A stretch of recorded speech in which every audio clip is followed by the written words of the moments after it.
2 4 3 4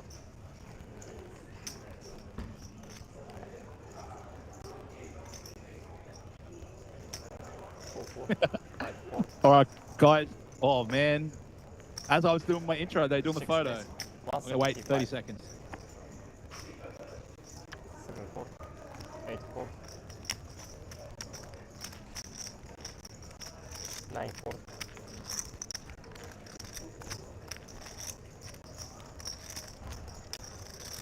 All right, guys. Welcome back to the Jackstar Aplpt Gold Coast final table. Special guest. I'm going to try and talk him into talking, but I don't think he will. The only bloke in the room that could throw me out. Big Us. Mate, how's your week been? What have you been up to? You've been playing a bit? Great shot clock today. Enjoyable, but busted with 13 left, so it's a bit tilting. Is what it is. Good feeling, huh? Oh, it's beautiful. No other way to spend 3 hours of your day. 3 hours. I got there on level 2. Oh. 4 4 It was like 4 hours of grinding to walk out broke. 5 4 Lucky you're so rich in life, huh? Oh yeah, well, family and friends. And handsome. Who is your pick for this final table? Who do you reckon? Who's overdue? If Dan Johnson doesn't get in over his head and plays the way he can play, especially FTs, I think he runs well. But the big problem will be if him and Aman get in a battle. Both of those boys are ego battlers for sure. Dan's the kind of guy that'll 5-bet jam and show the 6 of hearts or something like that. And then you got to be careful that while they're doing that, Matt Gin's just going to sit there and scoop. 9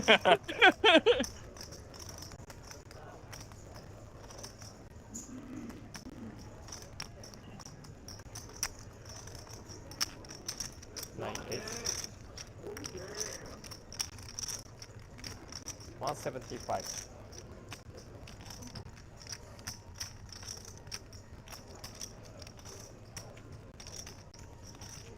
1 4 Ludovico, this is the final table.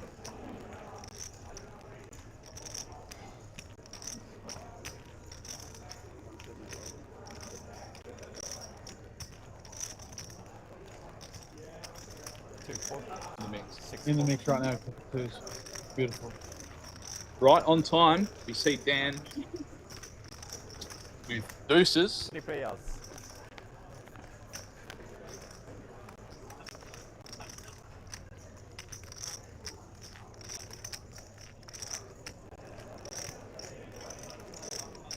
Check.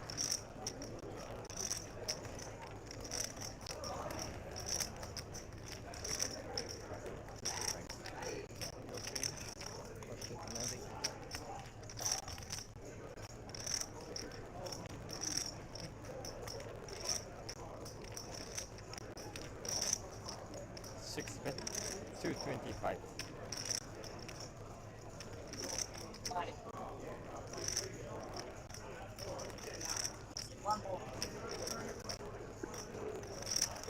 Immediately, Dan is getting after it. Deuces on Queen 5-7 is good enough for a bet of 225k from Dan.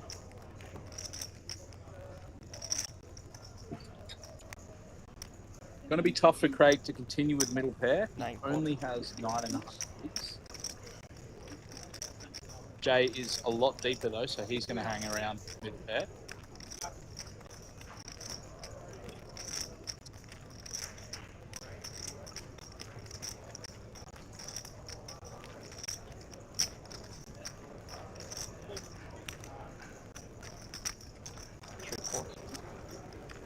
I think he might get this through.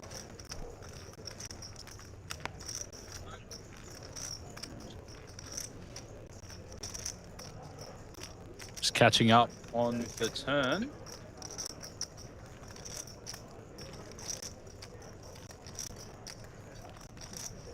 Craig hung around as well. So Craig called. Do you see a jack of diamonds on the turn now? Going to be even harder for... looks like Dan checked the turn.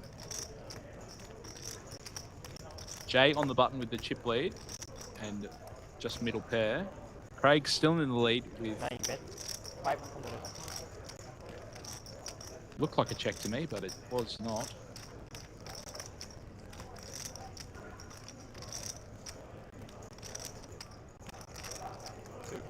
Yeah, too much pressure for Craig, and Dan will have to let it go as well. Jay scoops another pot.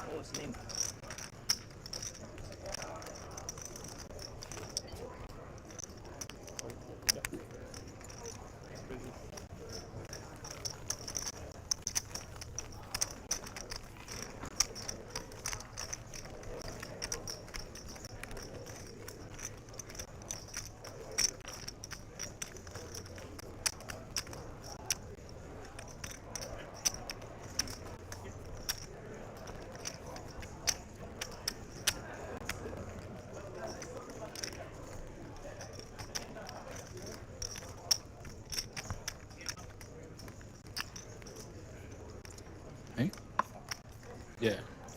Yeah. Guys, I've got some good news. The one and only Johan Lees is floating around the 1K, watching all his friends win the money, and I've hassled him into jumping in the booth with us.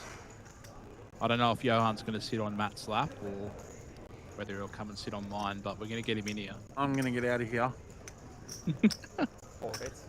160. Urs, thank you very much for joining us, mate. Enjoy the rest of your evening. Drop in if you are choosing to hang around. I don't know, you've probably got things you need to be doing at home, like sleeping before the kids are awake tomorrow. Not for birthday of mine, so I'll do that. Oh. Steve's running deep in the 1K, so I'll sweat them on and Dan in the Jackstar, and then Steve in the shot clock as well. Hang around for the boys, give them a bit of support. Just to make sure you're there for the winner's photo, huh? Can't get my own photo, so I may as well get in. All right, man. Appreciate it. Much love. See you soon. All right.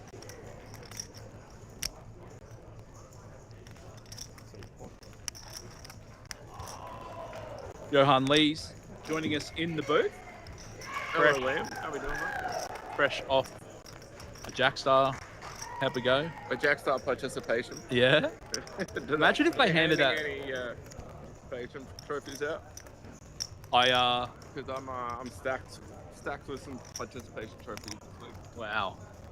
Brag on you. Mate, this booth overrun by talent. Been joined by Danik Klinger as well. Come on, say something. Come on, little Danik.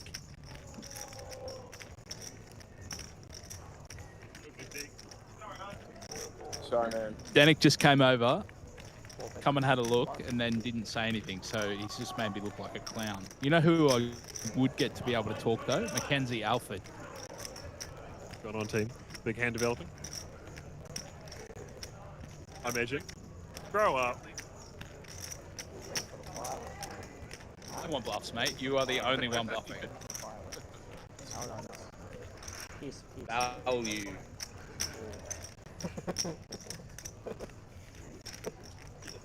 Oh, listening. I don't know what you have. What you have?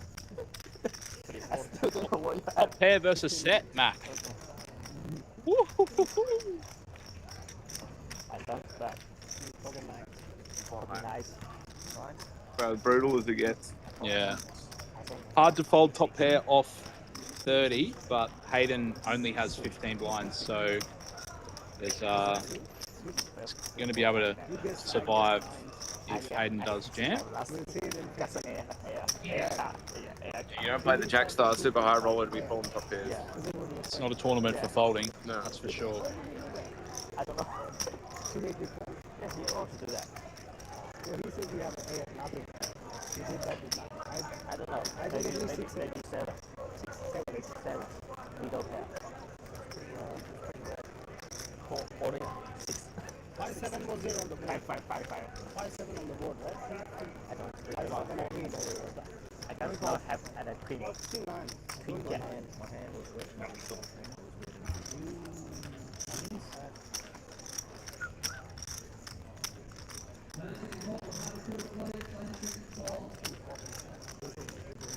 Hayden does jam, and looks like Steve has got a...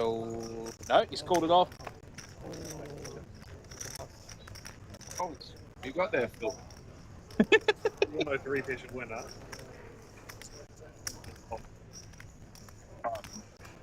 Guys, if you're out there listening in, if you could just let me know how the audio quality is. Normally, when we have more than one person in the booth, we just have a couple of microphones, but Johan and I are sharing one at the moment. Danik and Mackenzie have lost interest and they've walked off. Yeah, I did. I was like, what was it? Queen 5-7 or rainbow? Yeah, let me know if you can hear everyone okay. I saw it. 6. 4 is probably too many, but Johan and I will be alright with 2. I just think it's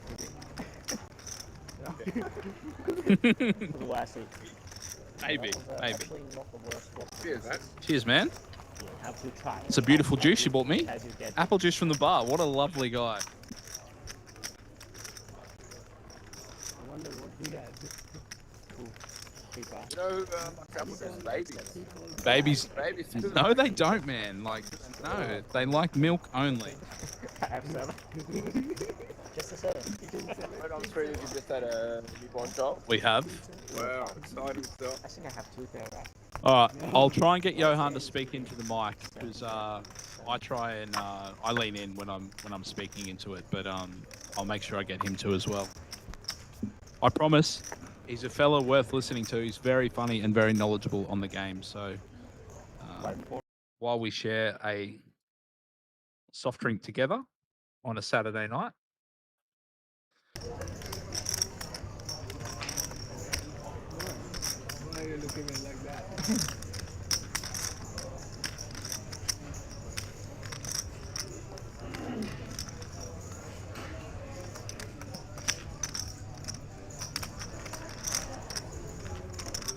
8 です。180.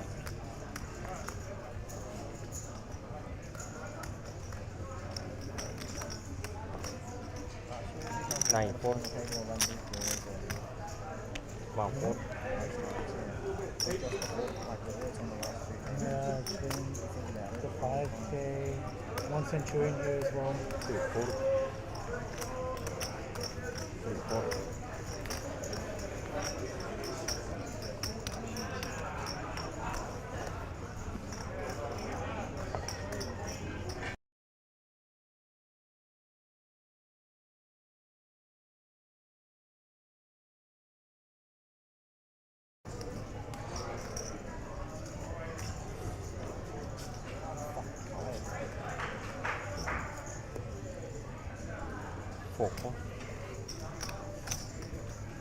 Heads up.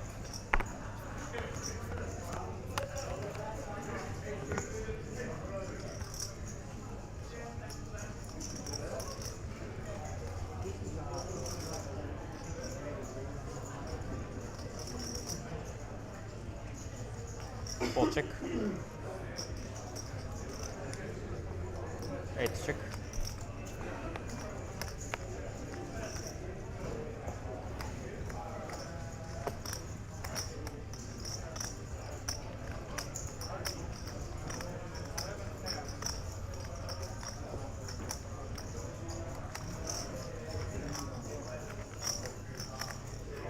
Stream which we receive, but yeah, Viv has just turned aces full against threes full of aces. If the chips were going to stay out previously, they're no longer. This is That is what. Wait, so are you telling me there's a delay on our delayed stream? 130. There are several levels on this delay. no, it's about 20 seconds between us and Facebook. So these guys aren't seeing what we're seeing. So we reacted 20 seconds late to the ace on the turn. No, Oh, on time. they see it 20 seconds later. So we spoiled it. No, Johan. I'll break it down, right? The stream up there, we see through Discord. Discord then streams it to Facebook and to Twitch and to YouTube. In 20 seconds after we see it, they see it. So what I'm trying to say is we're not watching live. We're watching the same stream as them. Oh, okay. So we're as excited about the ace on the turn as they are. Oh, that's a given. That was genuine excitement. It was. That's Yeah. what I'm trying to say. I understand. Anyway, finish your beer. Oh, finish your juice. Okay.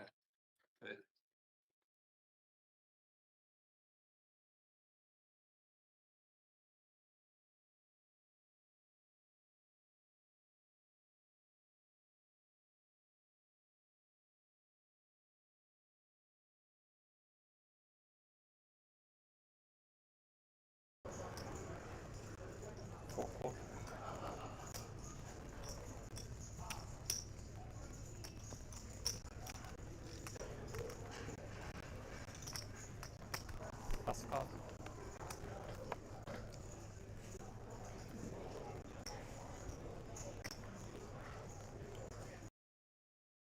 Comes the deuce on the river. What are we going to see?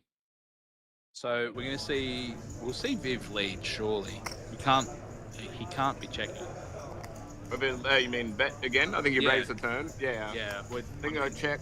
Bet. Sorry. raise, All in. I don't see how this doesn't go all in. But I think Hayden will probably lead, and Viv will jam. No. Viv will I think raise, you'll and then check Hayden will jam. Bet, raise, jam. No, look at you.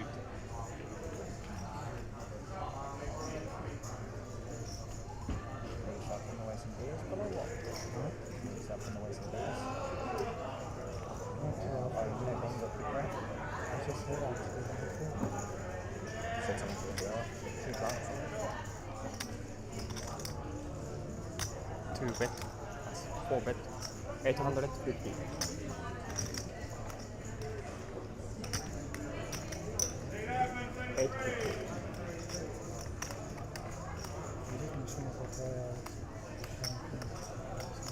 We have quads.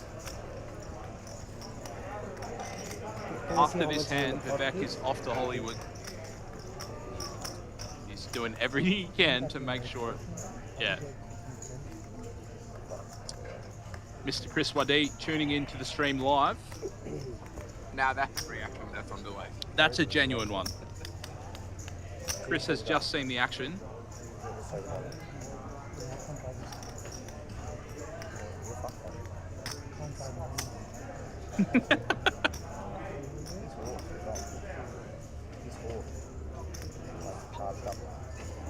Viv doing everything he can to make it look like he has a decision. 850. Well, I guess I'm all in. You know what he's thinking about?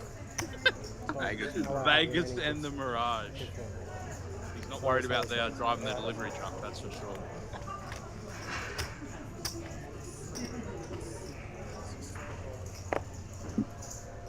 This is an extreme performance. Folding. He's going to jam and get It's snapped folding. off and show his hand at the Oh no. What? Oh. Yeah, brutal. Anyway, halfway through Lord of the Rings, we got the chips in. Guys, a couple of you referencing the players watching the stream A poor guy like me. on the table. In the interest of fairness, everyone does have access to the stream. What is really important to highlight is that there is a 20-minute delay between live play and what's on stream. So these guys watching on stream can see what happened 20 minutes ago, but they are not seeing the live action. So in the interest of integrity for the game, we don't see, as commentators, we don't see the live stream either. So we actually can't relay any information to anyone else. We see exactly what you're seeing, but we see it essentially When you 10 had seconds 500, if before put you do. 300, I was just calling. But what these guys are seeing is 20 minutes ago, which is why we have a 20-minute break before the final table stream. Yeah, he's saying joke. Yeah. Not chill. Oh, nice. I feel good. Nice. It's a good And then it's feeling. to Yeah, Amir, I agree. Vivek Definitely put the mayo on that one. If he was making a sandwich, it had every ingredient. But you have to imagine he was begging to get called. He cannot know for sure that his opponent has a full house. Probably on the river, he would have thought somehow he had a 3. But I had 350 behind. Yeah, chips behind, so he doesn't have to it was snap the all in. it was a fair bit of theatre involved in that river action. action. I'm not a big fan From of the that. back. For sure. Johan, your plans for the year, mate? Are you staying home or are you travelling abroad, or what's the plan? I'm trying to travel a bit less this earlier in the year. I'm going to go to Europe, catch up with some family, and then I'm going to go to Vegas for the World Series for the first time in like 6 years. So sort of saving up my travel juice for Vegas. I'm pretty keen on that. And you said you have family in Europe? Is that what you said? Sorry? Yeah, I got some family in Europe. I'm going to catch up with some family in Iceland, in Spain, before Vegas. But otherwise, just chilling mostly in Australia. Going to be here for APO and Aussie Mills before going to Vegas. And I assume the unmissable APL Million in August, you'll be back for, right? You'll be stopping everything and you'll be back for the APL Million. Of course, what a premier venue and operator. I'll be back. If I'm here in January, you can expect me to be here later in the year as well.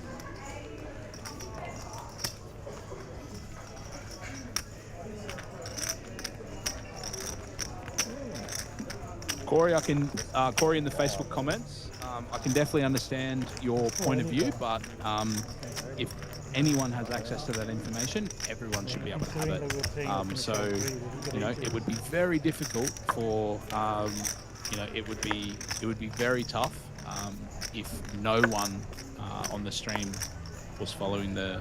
Anyway, I'm going to leave it. I get where you're coming from, but that's the decision that has been made. Everyone is able to access the stream at any point.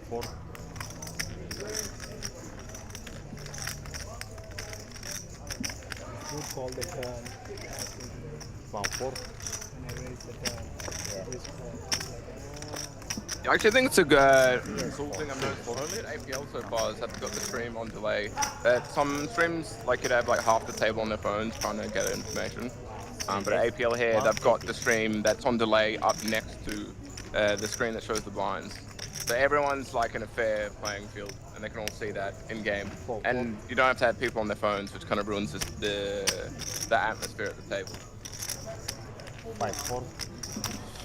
And the other thing to consider is a lot of these guys in these events, the 1500 or the 2.5K Centurion, if we said to you, hey, you can't be on your phone, a lot of these guys wouldn't be able to run their business while they're here for 2 or 3 days a week.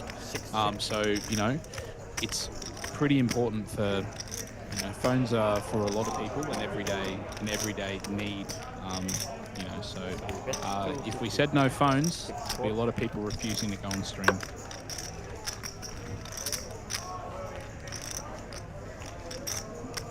Johan, we have been joined by none other than Mr. Lachlan Crilly. What an honour that Crilly's in the chat, eh? Mr. Live Stream himself. Yeah. The son of the most lovely family I've ever had the pleasure of meeting.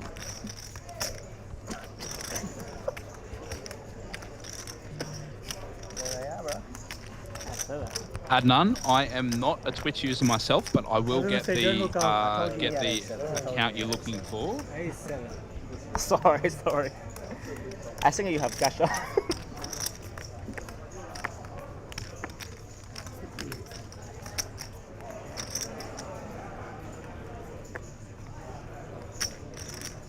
To be fair, I'm not even sure we're on Twitch at the moment. So if you're looking for us on YouTube or Facebook, that's the best place to find us.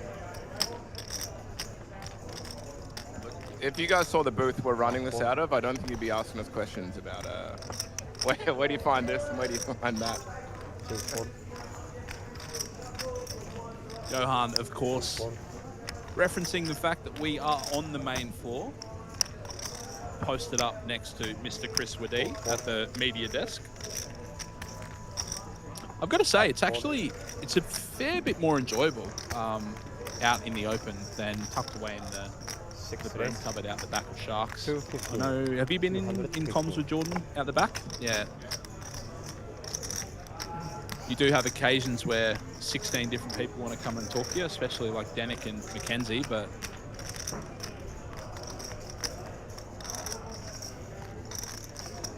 blind versus blind, Dan opens ace-9 off, and Naman has ace-3-0.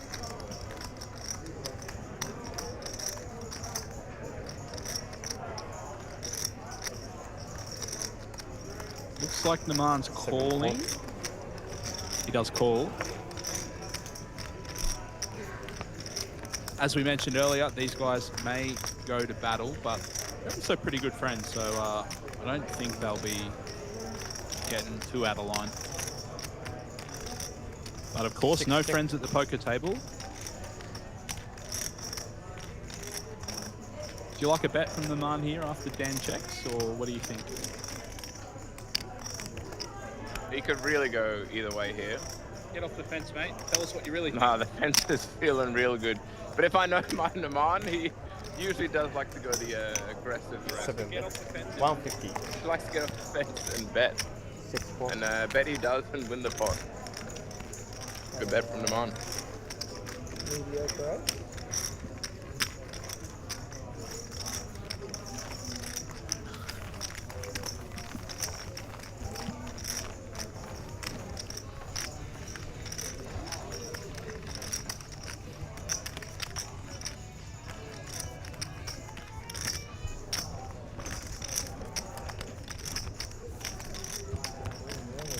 Plenty of love for Steve in the chat as well. Rochelle Fiorini. Good luck, Steve. And Dale Code, he reckons go. I don't know where we're going, but we are going. I love the energy. I'm all about it. Good to see you, Adnan, in the chat. Thanks for the shout out, mate. 9-4. And yourself, Liam, you got any travel plans for poker, or are you a bit locked down with the new one?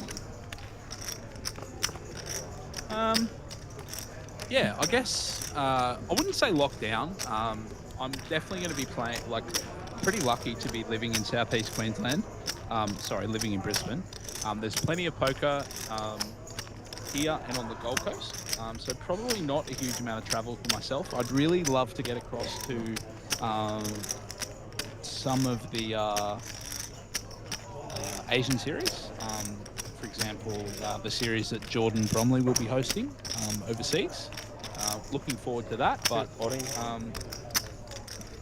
yeah, I had a pretty quiet year as far as results go for myself as a full-time player in 2025. So looking to rebuild my bankroll and make sure I'm ready for APL Million in August. Because that's likely going to be the most easy series for me to attend, and of course an unmissable one with the 1500 main. 6-14. Right, Craig jams from middle position for just 5.5 bigs. Dan rejams ace queen suited behind. Unfortunately for Craig, he is dominated. Ace queen suited way out in front of Craig's queen 10-0. Can't blame Craig though. Queen 10 does have a lot of equity against almost all hands except ace queen.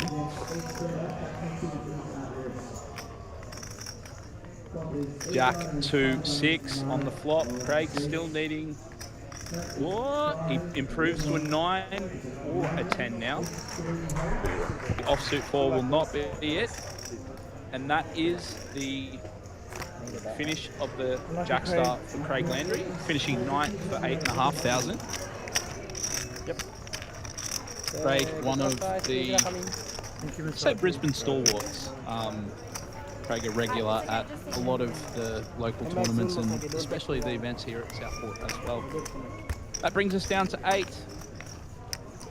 I'm going to take the opportunity while we are here to anyone in the chat, if you have a question for Johan about his travels or about the extremely successful year he had in 2025 on the Australian circuit, be sure to take advantage of an extremely funny fella and also a very talented and successful poker player joining us in the booth. So fire away and we'll force him to answer some questions. Oh, so you were just mentioning earlier about Jordan Bromley. So he's the usual commentator here on most APL streams, or was last year and the last few years. So he's been traveling in Asia, has he? Yeah. Or he is now?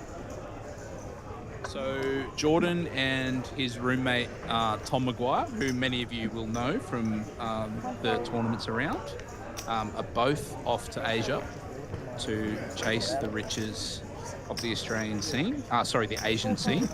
I think Tom will probably spend a lot of his time playing cash games, but Jordan's going to spend his time. Jordan is going to spend his time developing his commentary and also his hosting, and then playing some cash and tournaments themselves. James, you're asking how can you enter these massive games? A lot of the guys in these tournaments will have the support of their friends through what we know as staking. So, for example, if I'm playing a $1,500 tournament, you as my mate might invest 10% and you'll contribute $150 towards the buy-in, and then I might have another 3 people who all do the same thing, and then another one who does 5, and then another one who does 10. And then the $1,500 buy-in suddenly becomes $750, and so on and so forth. And the incentive for my friends is, if I'm pretty good, then I could potentially be playing for 84 grand, and you get 8.5 grand if I win. So that's a lot of the reason why these guys are as successful. But it doesn't take anything. All you have to do is have the buy-in and arrive, and you'll be able to play yourself. Worth knowing though, Jackstar and a bunch of APL tournaments are well known for having a lot of satellites. A lot of the players are satellited in through other much smaller games. But a lot of people qualifying in here from leaderboards or much smaller entries. How could I forget? That's disastrous for me. That is atrocious commentary. After Jordan Bromley went on travels, how many people did they ask before they offered you the job, Liam? Were you number 17, 18 on the list? 160,000. Anyway, so a bit of a personality high, which we don't mind. I can see why. Anyway, one of the best ways to qualify, guys, is through the events that are nightly throughout the country. I believe APL has about 1,000 games a week, and they also have a currency which is known as the PTC. So PTCs can be accumulated through leaderboards and in-venue games and things like state finals and that kind of thing as well. Any of your PTCs can be used towards the buy-ins. They're essentially just basically a voucher towards an APL event. But let's cut back to the action. Matt Gin is all in from middle position with pocket 9s. Hayden Quinn with ace-9 suited. 1 fold.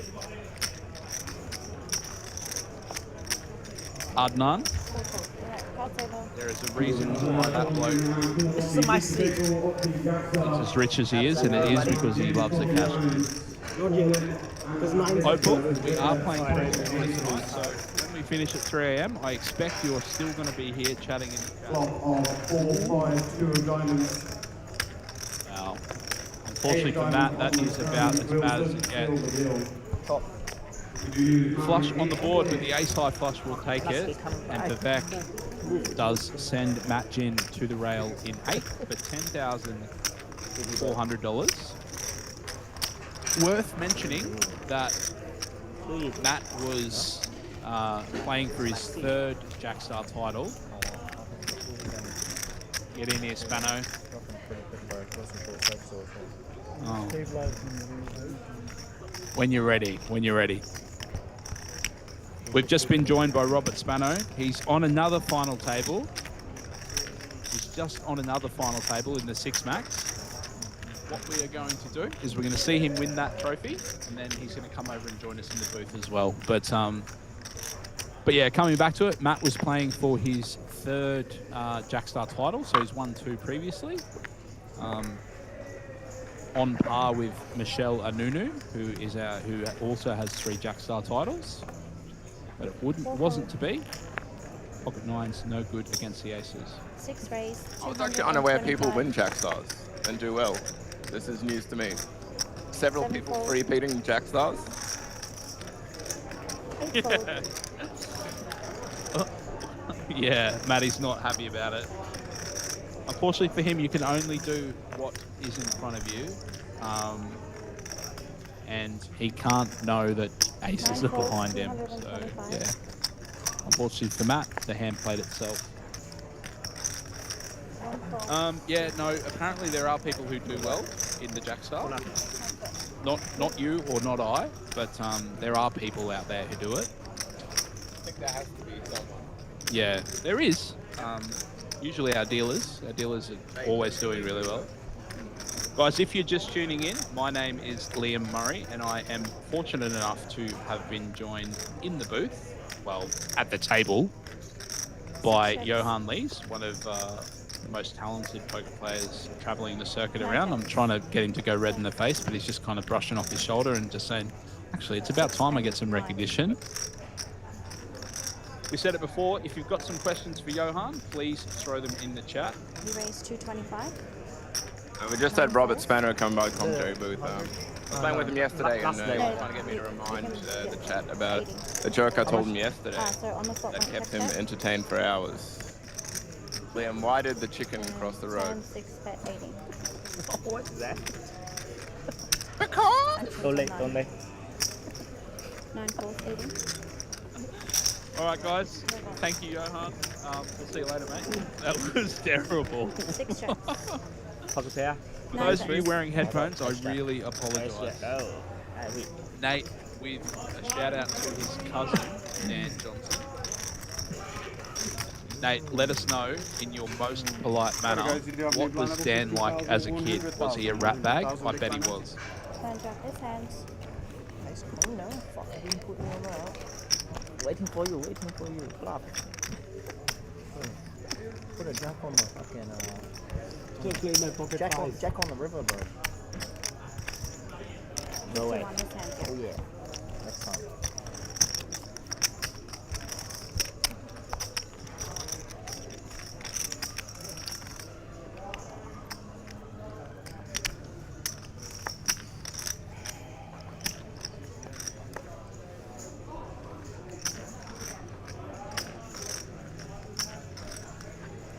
Fold. 7 fold. 8 fold. 9 fold.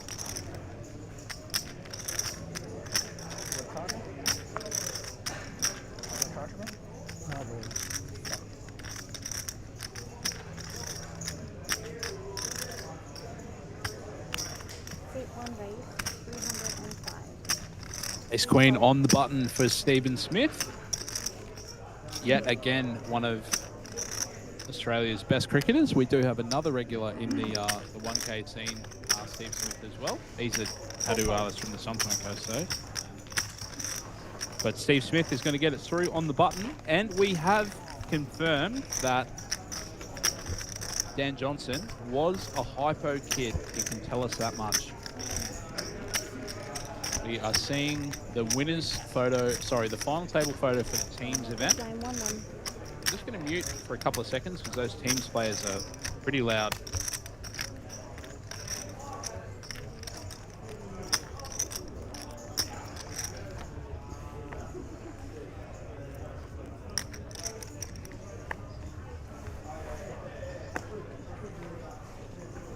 7 fold, 8 fold, 9 fold, 1 fold, 3 fold,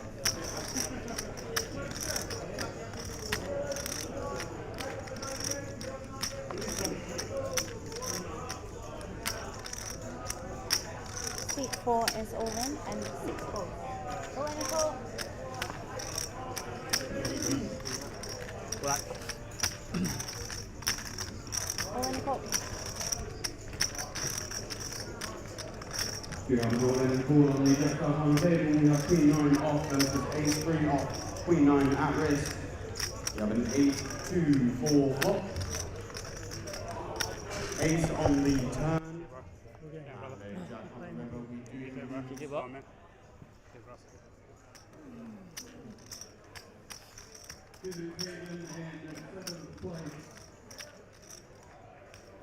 Seat 6. I could pull that. Yep. Good.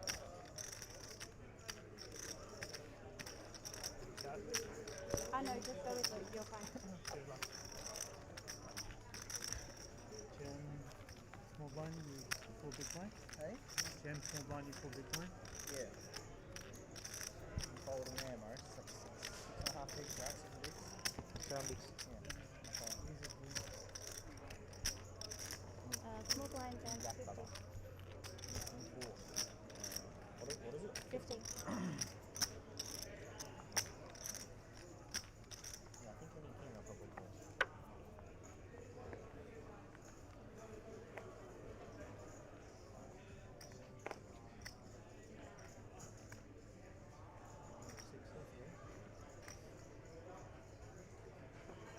Eight fold. 9 fold. 1 fold. Seat 3 raise 200,000. 6 calls 200.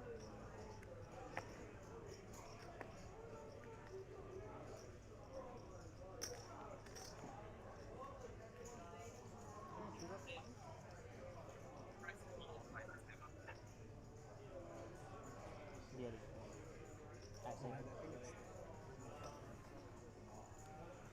Seat 7 is all in.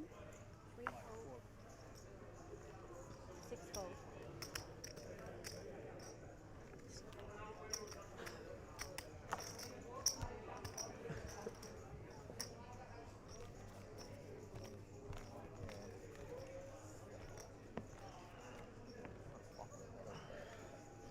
And you want to get on the bill. So, They're playing. yeah, went all in. Fold, fold. Yep. It's okay.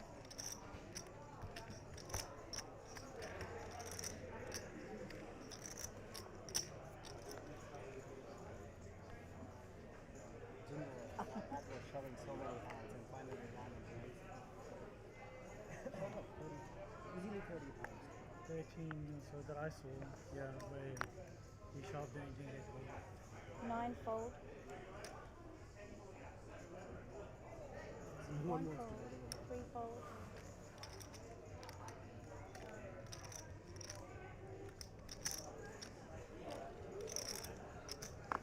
6 raise 250. 250. 7 fold.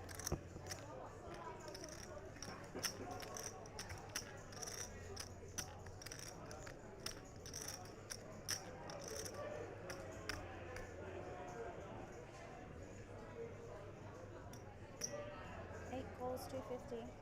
Heads up. All right, the chaos has slowed it down. Ace Queen for Dan, Ace 10 for Vivek. This is going to be a pretty big 8 pot, checks. I think. Ace 10 for Viv. Turn. Goes check, check. Dan turns 2 pair, and he actually checked behind on the flop as well. 300. 6 bets, 300,000. He's going to bet 300.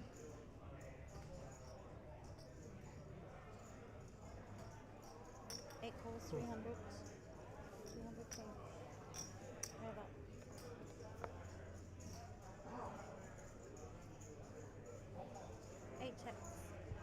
All right. Unfortunately, the river counterfeit stands 2 pair. Both players are playing aces and kings with the queen now.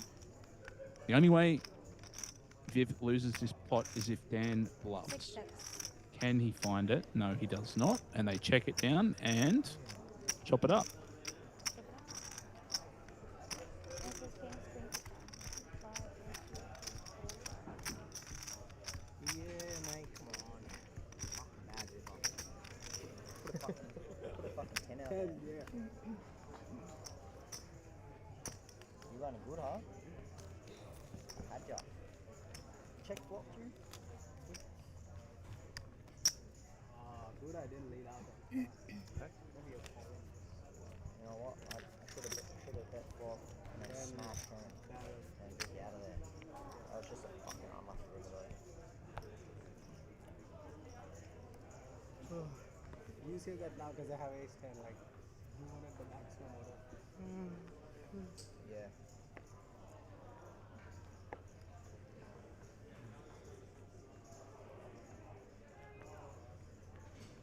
One fold. 3 fold. Bastard. 6 fold. 7 fold. Ow.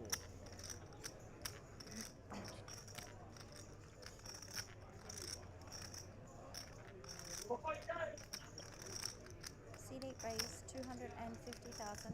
Pocket 4s for Viv in the small blind. Jason with 10-7-0 in the big blind.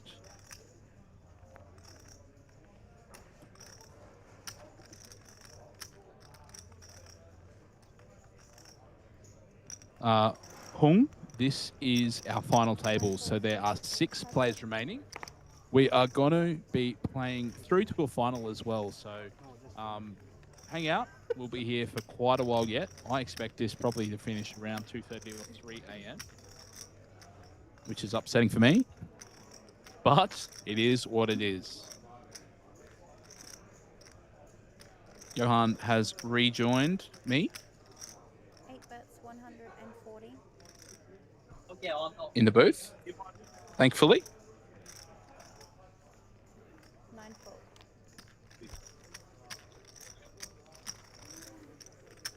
Just make a button for me, please, Naman. Thank you. Cool, like just for you.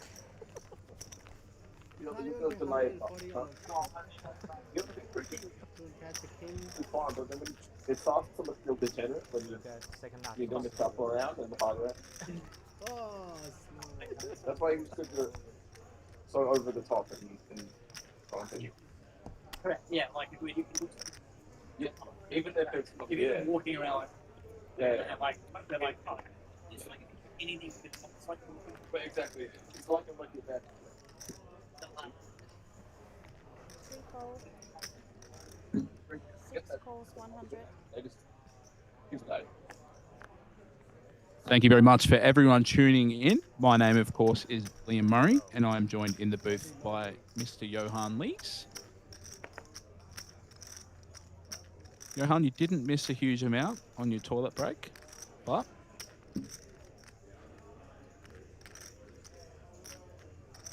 Good to be back. Just got to stay hydrated. These apple juices. 8 fold. Yeah. 9 calls, 100.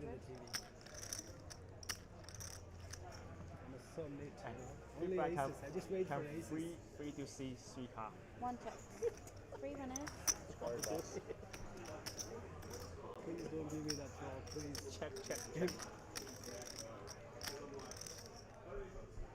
checks. Interesting hand here. We got a call from Daniel on the hijack, and then a complete from the small blind and big blind checks. A limp pot, 3-way limp pot. Not too common on an FT.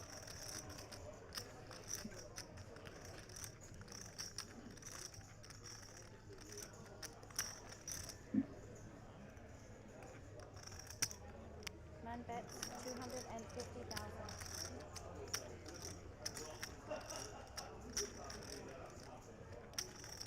Hmm? 9 bets 250. 1 fold. 6 calls 250. Jack of spades on turn, and Jay leads out with his 10 high and gets called by the king high. Open end straight versus inside straight draw. 9 checks. 6 checks. Ooh, we see a check in the rig. Looked like could have got that done with a 10 high, but king high will show down and win it. My king jack was good. You follow your king jack. Yeah, also. Pretty hard in that spot to fire with 10 high on the river, hey? Like, you expect your opponent to have a lot of Jack X, maybe even some weaker queens as well, especially in the final table dynamics. So even though he would have got it through, it doesn't surprise me that he gave up. Yeah, look, I generally like to work with results, okay? And I could see the cards, and if you bet, I think king high folds.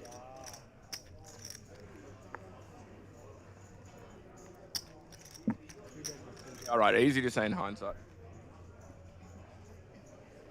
Fold. Make it 7 fold. I just go bang. All in. Seriously? Fuck no, bro. Right in your face. We will do that.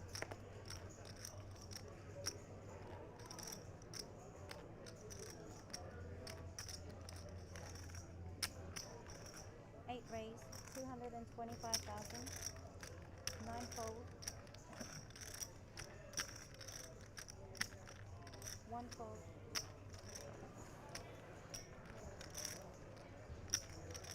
3 calls, 225. How's that?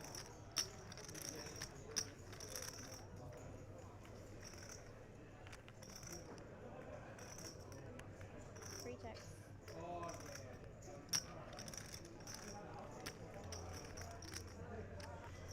Haven't seen Evan in a hand for a little while.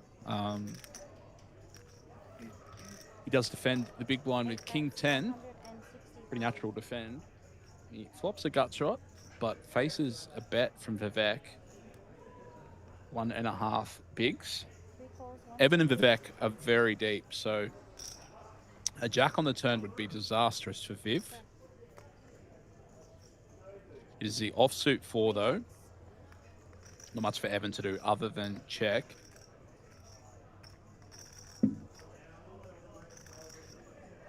We see more pressure from Viv.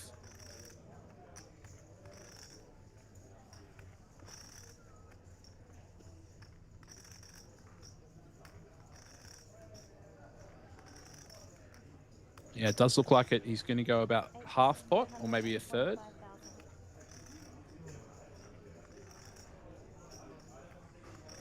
Yeah, it looks to be just under half. I imagine Evan probably needs to let it go. Yeah, he does. Nice hand from both players.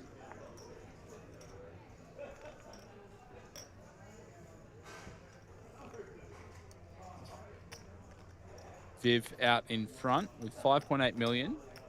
Dan Johnson with 4.1, and then Jay Sun with 3.6.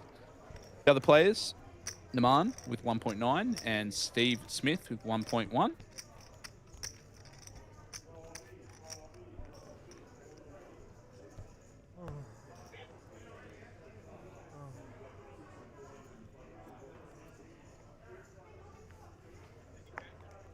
All of these players have been playing since midday today, so going on 11 hours here.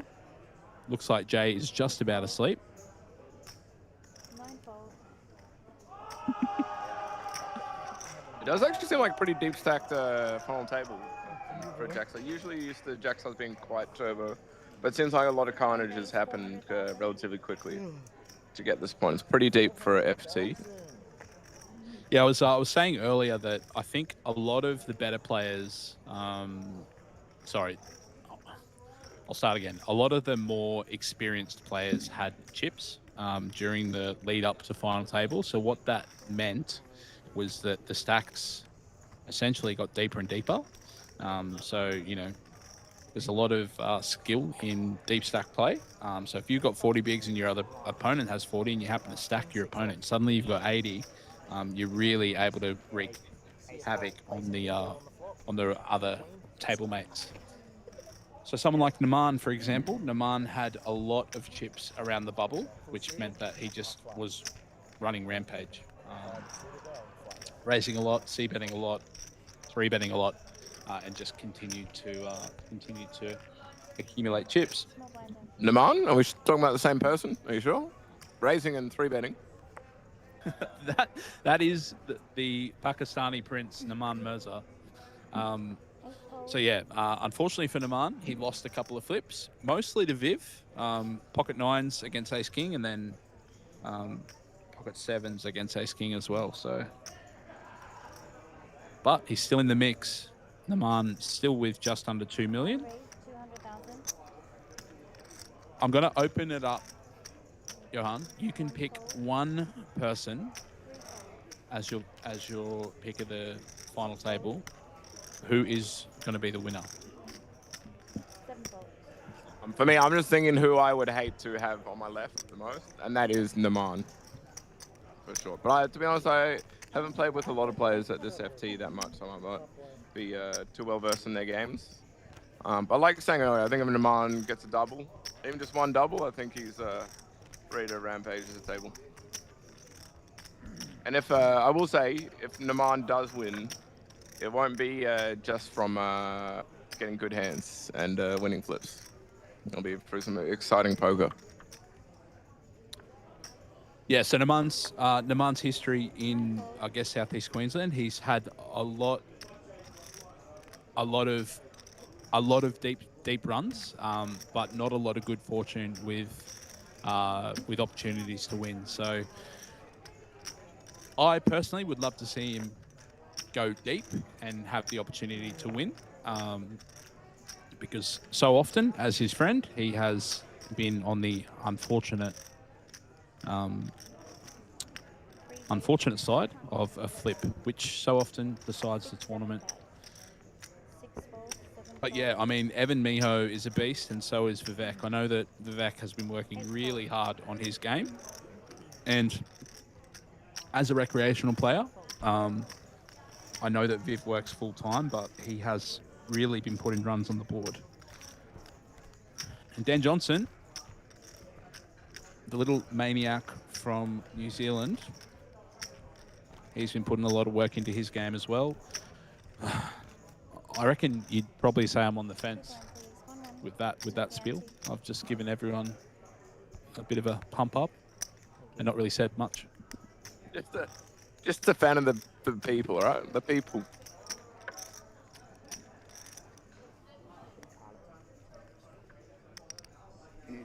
I'm Naman and Naman only. No fence sitting here.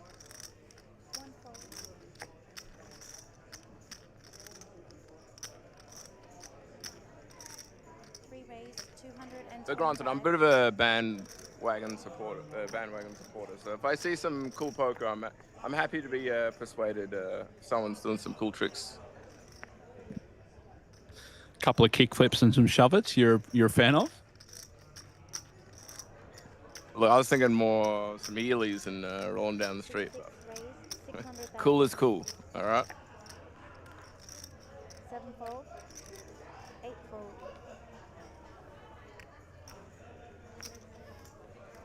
9-fold.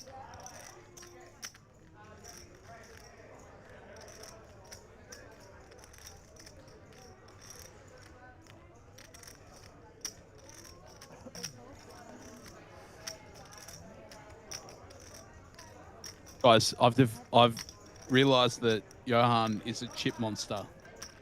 He's a big fan. He's a big fan of a crisp. I think in a former life he was a big boy. Former life, the current and trending future life. Got an interesting pot here. We got a 3-bet pot. Got Evan raising King Queen O getting 3-bet by Daniel Johnson. With Queen 10 suited. Looks like he's going to take it down here on the flop. But this is some of that full poker we've been talking about. A bit of aggression. Winning with the worst hand. Yeah. You love to see it. Certainly do. Pretty good range bet from Dan there.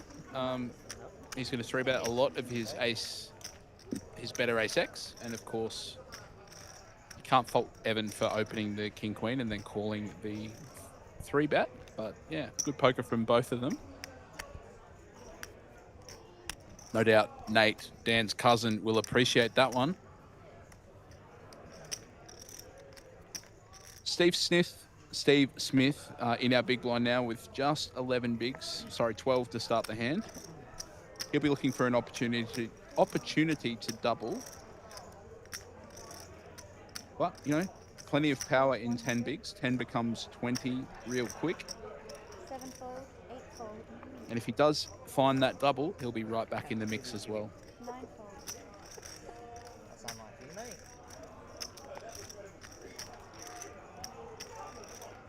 Speaking of opportunities, Mr. Smith in the big blind here, pocket sixes. 8.5 big blinds. Versing a hijack limb. 775. Alright, mate. Oh, it looks like we might have the graphics wrong here. This is a raise. Oh, we just got a raise of 8 bigs. Look, this is some cool poker. I wasn't ready for this. We're playing some post flop off the 8 bigs. Seat 1 is all in. Got the jam from Stephen Smith. I'm actually just trying to catch up to speed, but like I can see what's happened. But I'm just. This is extremely cool. Steve has somehow found The full double with sixes versus 5-7. The backdoor side. Your head? No. Yes. He jams pre, no action. Jack 5-4. Jack on the turn, 2/3 of both. Maybe 7 high. And a 3 of hearts on the river. He gets the double up, just so we're talking about opportunity. Look, I would have won, I think, 7 less big blinds there. 660. I would agree. I would have jammed myself, but the way that Steve played the hand is probably the way I'm going to play it in future. That's the beauty of watching stream poker. There's always stuff to learn and pick up a few new little tricks. Hearts out there. Just a tilt fucking ace high. Hey, gentlemen, happy back up, guys. You just playing normal. Thanks, guys. Yeah, Jake Cope, shout out to the man. Jake was referencing Evan has just come off a final table of the Centurion. Evan had an absolute pile of chips for all of the day. And yeah, he had an extremely successful week the week before at another series as a bit of a warm-up before the Aplpt, and warm-up he did. Final table with the Centurion, or also the Jackstar here. And he's got piles of chips in the Jackstar, so we may even see him improve on his Centurion result.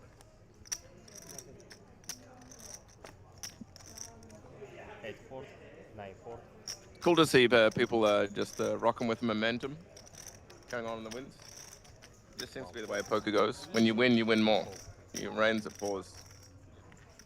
On a side note, no, Stephen Smith, I'm going to add him, I'm going to do a double pick. Him and Naman as my pick to win. After seeing that, I was looking for something, and I saw something. And I like it. Okay. Yeah. Oh, Johan is a talent scout, and he's seen plenty in Steve. Yeah. Steve somehow managed to find a double with sixes against 7-5 on Jack 5-8. The most gangster of all jams. He knows he's going to get called by the 5, so he just flicks it in there.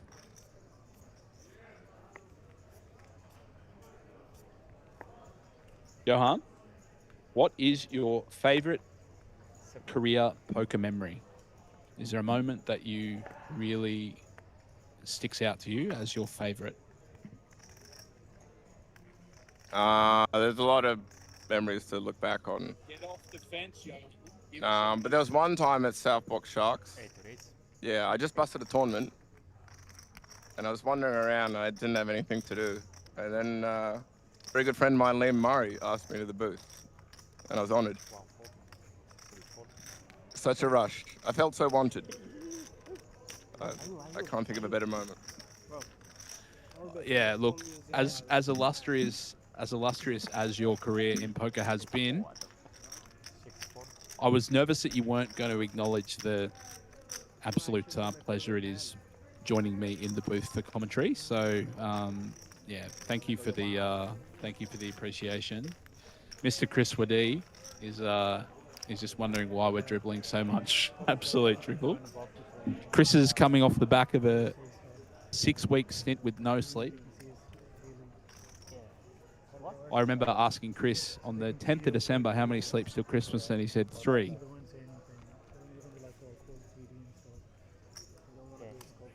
Chris in his spare time, driving trucks. You don't want to be the next Chris. I don't even know who that is. 840. That's a Dan Johnson response. 940. 140. I'm in. Naman has been working really hard in the gym, so you got to give the boy some credit. He's been working really hard. Naman and his roommate Ben Turner, both regulars in the gym, and obviously on the curling rack.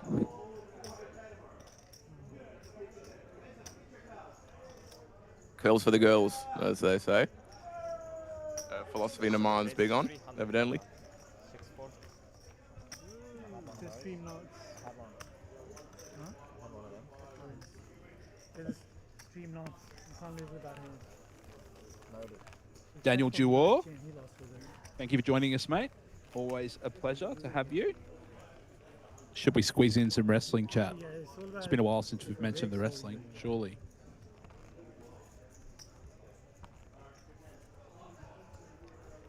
Wrestling? I'm unfamiliar, tell me more.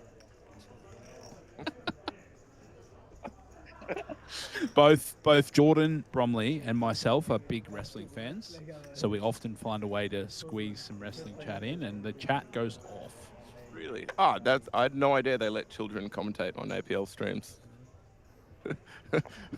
Are there adults that are interested in wrestling? That is news to me. There are many adults who are interested in wrestling. Of course you can't play in these. All of them are in our chat. 9 days. Wrestling. Who's your favorite wrestler? Of all time or currently? I guess so that's why it's funny. I'll go for all time. Okay, alright.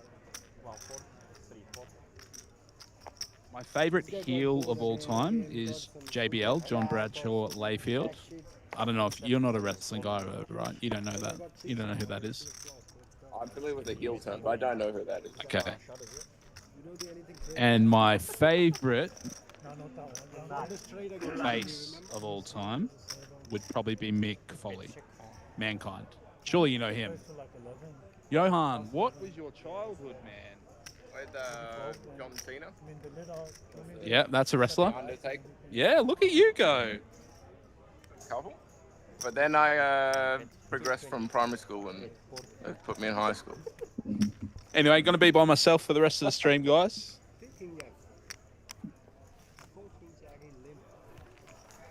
What is it about wrestling that really grabs your eye? It's probably just the nostalgia, I think. Like, I have really, like, as a kid, I loved it, you know, so, and, you know, a lot of the wrestling growing up for me was like some of the best wrestling in the history of the WWE, or what used to be the WWF. So I have pretty fond memories of it. But you're right, I don't watch it anymore. I keep up with it occasionally, but there's plenty of people who. Have you been to any live events? Yes. Yeah, I don't know. I don't know to what extent I'm. So what super fan I'm dealing with here. As an adult last year, being 35, I dragged Jordan Bromley and Aidan Hildebrandt along to the AEW in Brisbane, which was AEW is the second biggest wrestling promotion not the WWE, but AEW. The way you're explaining this is probably how you explain to like non-poker people. Like, so I'm going to APL. Okay, there's APL Millions. It's the biggest tournament series of the year. I'm just nodding like, yeah, that sounds. I'm very happy for you. It's cool. Hey, have a look at how busy the chat is after we start talking about wrestling. SmackDown or Raw, did I hear wrestling talk? Needed a poker player called the ruler. I want someone to be at the table and break out Steiner math. Anyway, let's get back to the final table. These guys are playing for a house in Toowoomba. About 85,000 up top.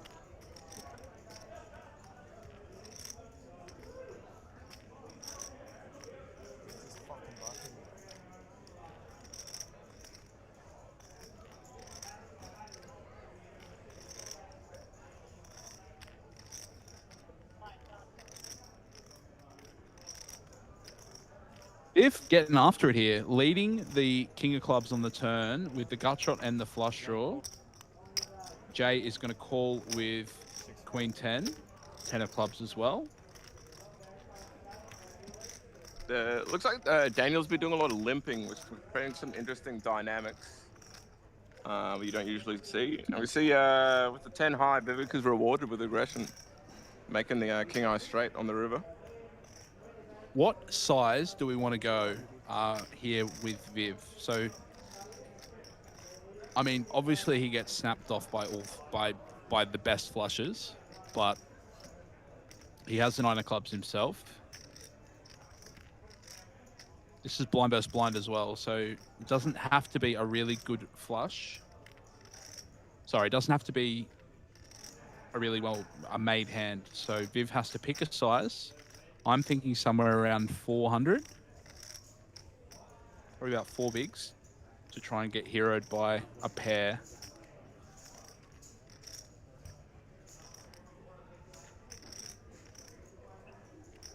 Yeah, I don't mind that 400 size. Interesting. I'm not sure if we'll get to see this, but Jay's got an interesting hand to potentially bluff raise on the river if he doesn't feel like his queen is good enough to call. The nice little juicy 10 of Clubs. Check. 9 check. Shut down. A check from Ben. We got a bit of a reverse poker here. Ben with a 10 high, checking straights. Hoping to induce a bet here, but obviously the queen is happy to check down. Yeah, I would have really liked to. I would have really liked to have seen Viv bet there on the river. Look, just because purely like if Jay doesn't have a flush or he doesn't have a really strong hand himself, he's just going to check back so many rivers because there's so many hands that he's not going to get to fold, right? Like top pairs, 2 pairs, straights, flushes. Like if he doesn't have one of those hands himself, he's just going to check it back. Even a hand like top pair is going to check back. So that's why Johan and I both thought that it would be probably a better lead for him because he could get heroed by a queen, you know, if he just chooses a size like 400. So I will throw out a little bit of a nugget. If I was in Vivek's shoes, I'd try and think, if I got to the river and I didn't have anything, how likely am I to get this bluff through? I think in that spot, he'd feel like he's getting called down by quite a lot of hands. So when you have a disguised strong hand, you should feel quite confident that you can bet and still get called by a lot of worse hands. yeah, I mean, the best poker is where you target all of their range, not just a portion of it. So when I say that, like you need to be betting and folding when you get jammed on or folding when you get raised. But for every time that you miss a bet like that, that can sometimes be the difference between a first place and maybe a fourth or a first and a second or whatever it is. So can't be too scared to bet. This is a ginormous. Potentially chip defining pot here. We had a limb from Dan Johnson, the ISO from Vivek for the 9s on the button. And then just a quick jam from Jay in the small blind with ace king. If Vivek finds a call here, which will be tough versus this, or this 36 big blind effective jam, we're looking at triple lead pot. Yeah, I mean, it's definitely a, how you would describe it, as cool poker to jam the 36 bigs with ace king O on the FT. You're only getting called by a very, very small portion of your opponent's range. Pocket nines is not going to be it, because, of course, jacks, queens, ace king, ace queen are probably going to take a sizable bet.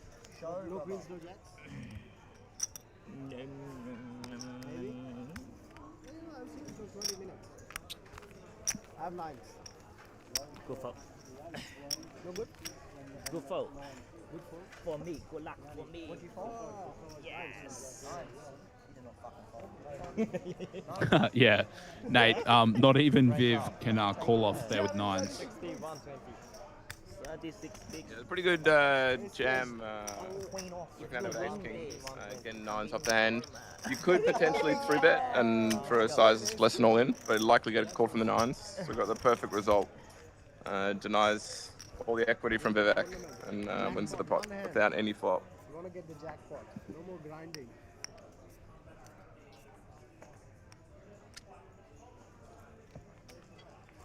Six four. 7 4. 8 4.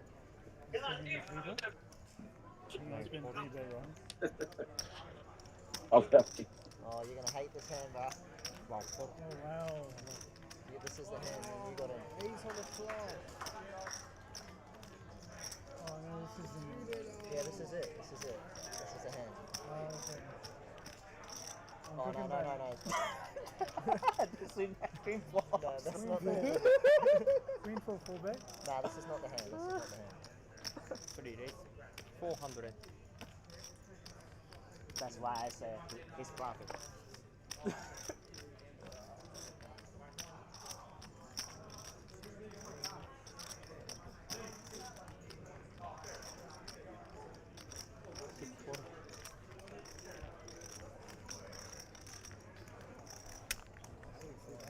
think it must be the next one. Is it the hand after this? Guys, I'm looking at the 450 final table. We're looking at Mickey from Cairns, George I have ace, so I said. George Kapakaris, Dipper, Dennis, Michelle Anunu. This could be a Jackstar final table, literally. After the Jackstar finishes, we'll get these guys on stream as well. Good luck. If you win another trophy, go Dipper. Wait, hang on, Dip. Get back here. You can have a real time. I'm the best hand. Be nice. Hey guys, Dipper here. I want to wish everyone on the Jackstar good luck. However, the high roller final table looks better than the Jackstar, but Liam will commentate after. Dipper doing his best Kanye West Taylor Swift impression. I don't mind. I'm gonna let you finish. Put the mini high roller over here. You're sitting here waiting for aces. And you're telling me, how do you not squeeze? One of the guys on that table. Yeah, he was slapped. No, he's left it here to charge. He's just playing the nuts only. Yeah. And he's like, how do you not 4-bet squeeze Oh. there? Because you know him, right? The old one, and he's going to say, the old one. Oh, okay, there we There's go. no The old point one. going with ace jack. Oh, do that. Go over and take it to him. No. You're sitting there waiting for the nuts and you're like, boy, why don't you Anyway. 4-bet? Cold 4-bet whack ace jack card. Actually. Oh, God. Every 5 seconds. You never know unless you see the whole card. 300. I can't take you seriously. You out here, you really got cards and then you're like, why don't you... How are you folding? There's less chance that... So, folding aces there or flat calling aces because you might have cards is by far worse than folding ace jack, not cold 4-bet. I'm not comparing that to this. No? Oh, okay, just me. We're just gonna focus on me. hit the wrong way.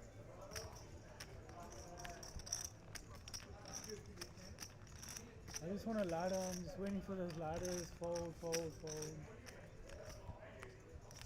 Big blind. What's 60k? 120 now?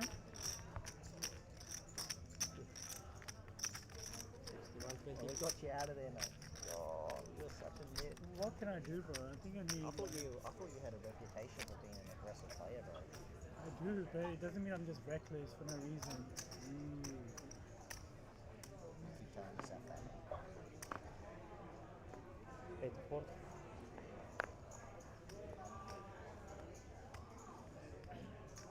Oh, it's the third chip.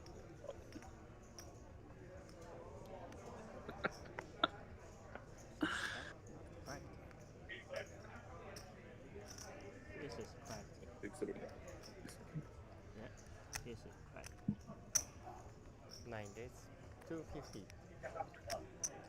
Got a 3-bet from Jay Sun. Sorry, an open from Jay in the hijack with Queen 3 suited. Queen 10-0 for Steve in the cutoff. He does let it go. Evan on the button with 5-4-0. He'll get out of the way. Jack 5 suited for Dan in the small blind. And King Jack suited for Naman. What do you think about this as a 3-bet jam for Naman off of 13, 14? Do you like it as a call? You could go either way. There's merits for both. I think I quite like jam versus a wider late position open. I think once Dan calls, it incentivizes the jam a lot more. That's true. If he gets through not only Jay but also Dan, he's going to pick up the extra 2 bigs. Yeah. Crucial for a 14 big blind stack. If he knew how wide the Jay Sun is opening with the Queen 3, I think he'd feel even more confident about it. But like I was saying earlier, if there's a potential passive or aggressive option, mine will likely go for the aggressive option. And great pickup there. He picks up, what, 5 or 6 big blinds off his 11 big blinds. That's quite huge. No, more even. Yeah. So it's a huge pickup. When he gets it through, he's almost doubling his stack. It's crazy. Yeah, after Dan calls, Naman's incentivized to jam a lot of hands. But King Jack suited is definitely going to be one of them. Nate, you are correct, man. So 1,500 into 84,300 is all right. Jackstar was a massive tournament, over 200 entries, 273 to be precise. Second place is pretty good as well, 54,000, and third, just as nice, 34,000. Fourth, I mean, you'd be all right with it. You'd be unstuck for the series, 27,000. You or someone or particularly you? Mate, I wish I had 2,700.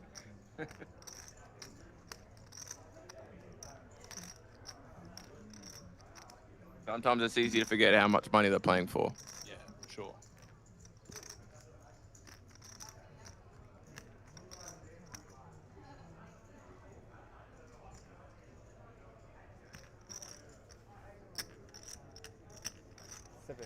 The Prince of Pakistan, Naman, finds the squeeze with King 10-0 in the small blind. I really, really, really, really, really, really like it. Huge fan of this. Tell me how you really feel. I've said I really, really, really, really, really, really like it. Unfortunately for Evan, he's at the stone bottom of his opening range. He will just need to let it go. Then he immediately jams as soon as I said that. I can say definitely this is getting through. I was saying Naman would need a double before we see some spicy plays, but it looks like he's able to make plays off these 18 big blind stacks. You've heard this notion of a lot of people say in tournaments is like you can't really do much sub 20 big blinds, sort of push or fold. But then you see plays like this, and he's got 18 big blinds. He's 3-betting not all in with a king 10 off. Shows you that there are plays to make. Where were you that hand? One of my biggest leaks in poker, and I'm working on it quite a lot, is So I'm not sure if we have time here. We have to give it good.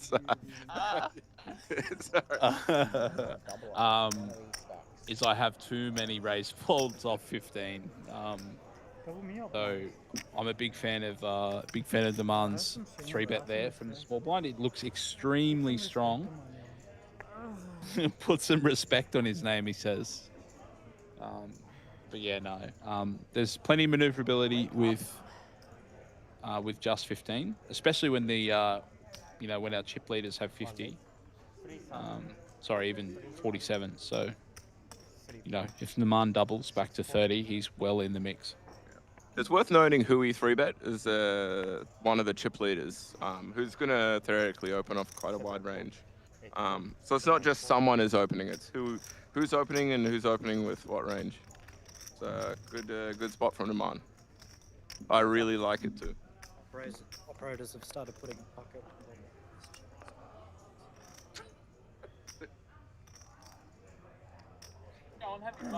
I was saying that it's nationwide now. A lot of operators have started putting a bucket under Liam Murray's chair because he's got that many leaks.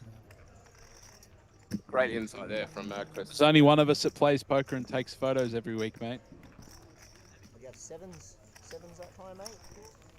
How many of them have you played, sir? Actually, yeah. They're at risk of having their hands smucked. So if you look at the APL rulebook, we got L.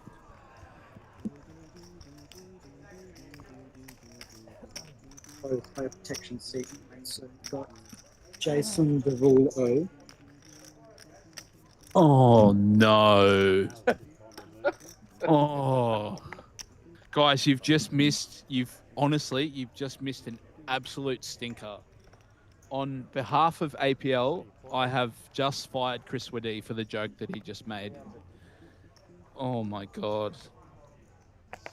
I'm not even going to go into it because it was honestly, it was great, but you needed to be here, but it was extremely good and a very, Chris just snorted. That's how good his joke was. I do. If they renamed it, it would be the Jackstar.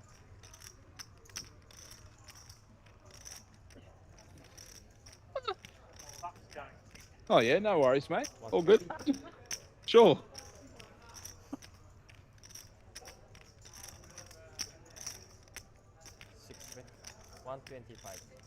Oh, Saturday night at Sharks, guys. The great whites are swimming, that's for sure. Yeah, I'll cut that out with our live no delay.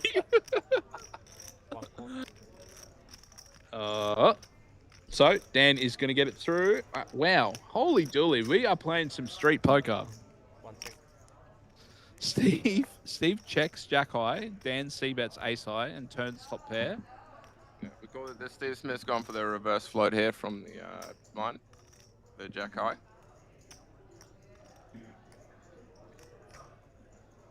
Bet 620.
Guys, if you are in an APL venue with Chris Wadee here, you need to ask him about that joke. It was extremely good, but I can't explain it, but you need to hear it. It was extremely good. The dad of all dad jokes. It was, wow, beautiful.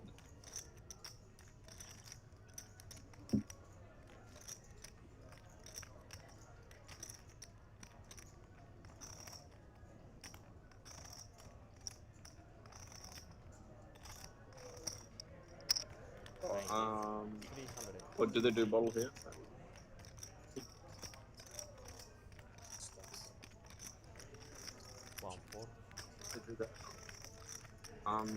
Bolter. Yeah, same. I'll see you.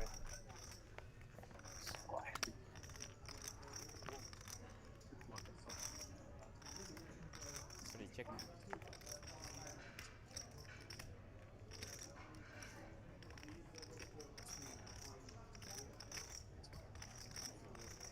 Check.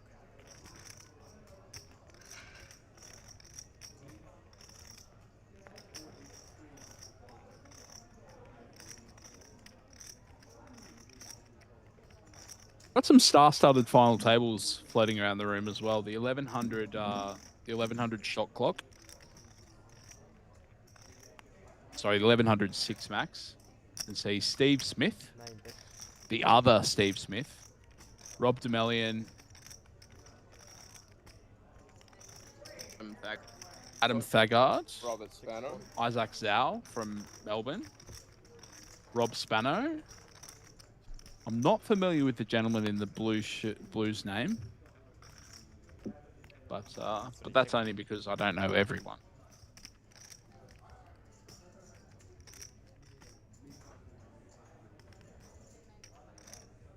$10 outs for Evan. Jay doesn't have that good a hand though. He just has the ace high, so any aggression from Evan may get it done on the river, but we'll see if he can sniff that out.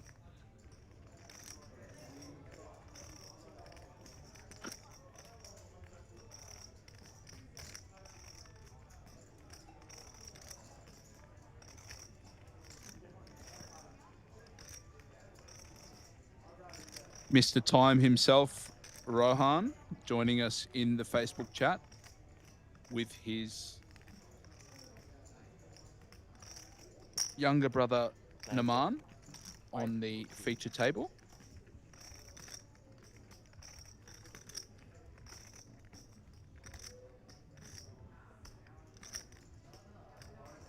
Rohan, if Naman happens to win, I can see a gold day date in his future. Start sourcing one. Actually, probably about another 14 pairs of shoes.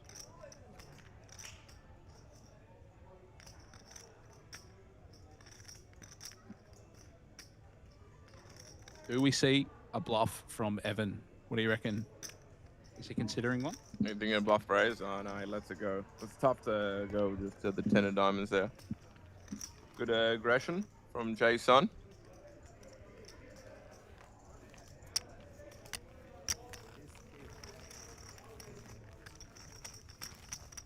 Not own pair ace king.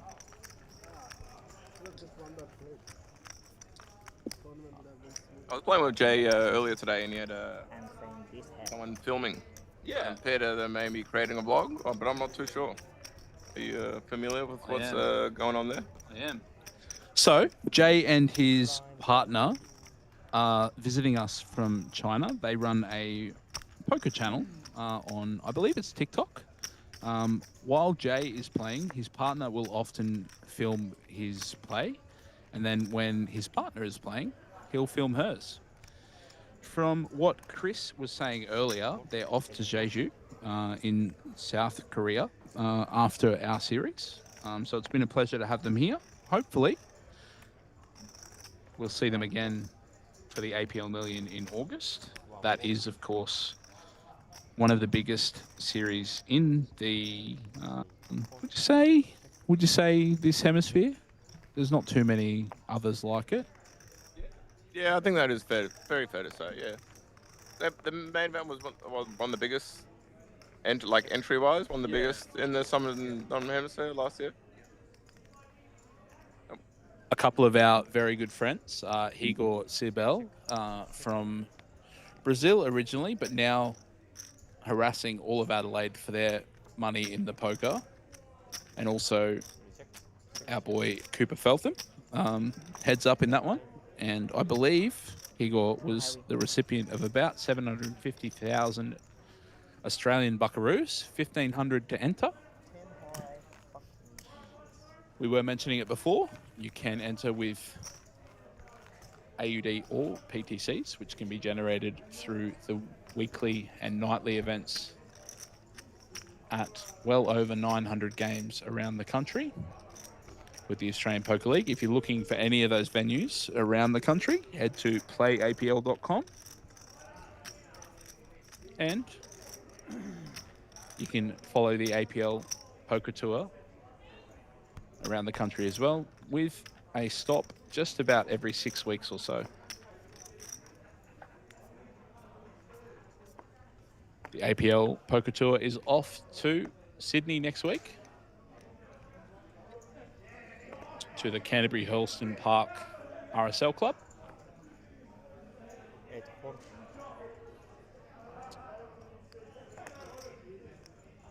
The 9 days, 250. APLPT in Sydney is a... What are we looking at? The 600 main event there is huge. So I'm just going to bring up the details so I'm not leading you up the garden path. If I'm not mistaken, I think it's a 600 buy-in for 600k or 500k guarantee. It's sort of like the way I look at it is sort of like a mini APL Million main event.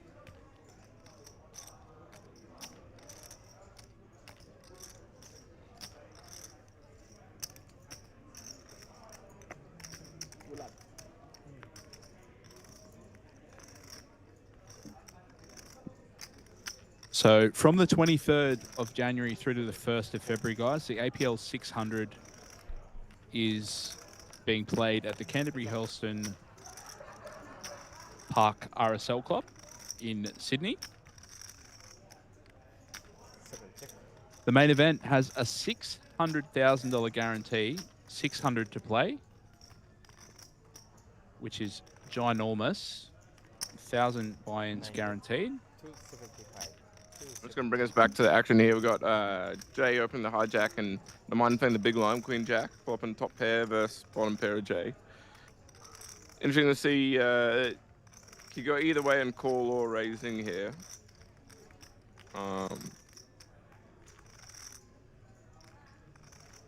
Curious to see how this plays out.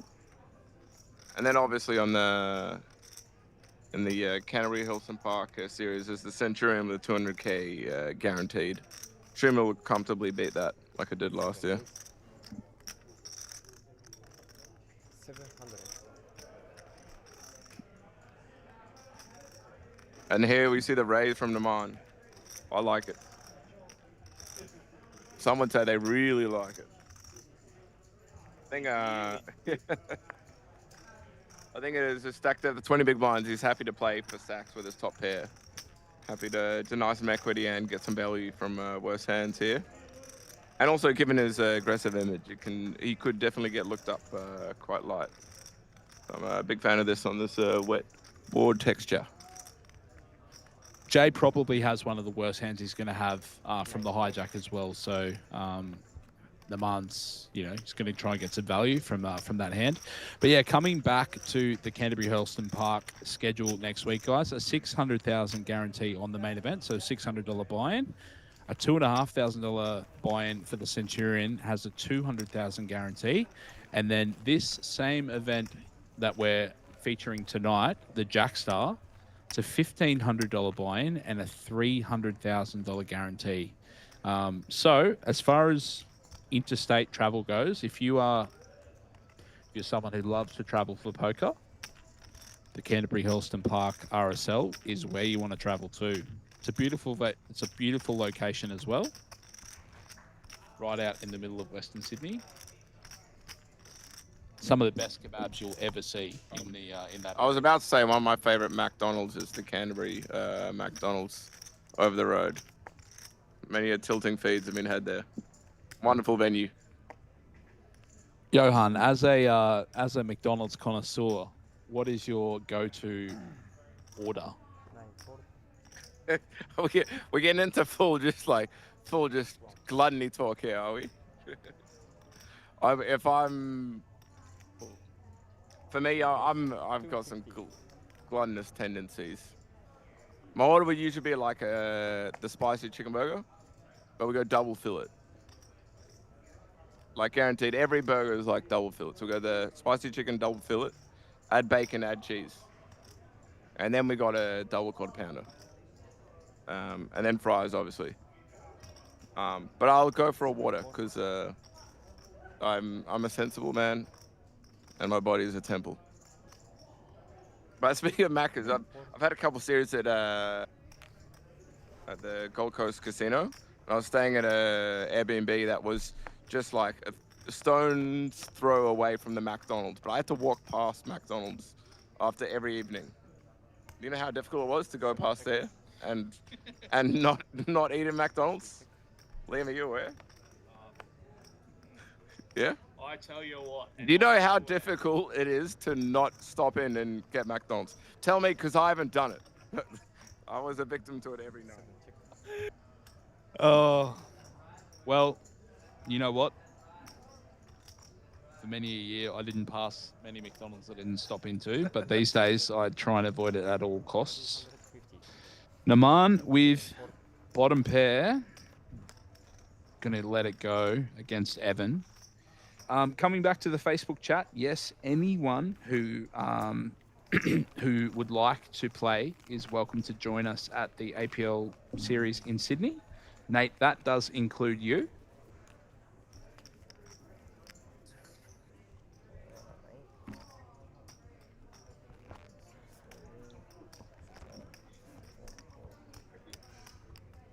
And James, I would say that listening to Kenny Rogers does, in fact, improve your chances of hitting a royal flush. It improves your chances by about 0.3%.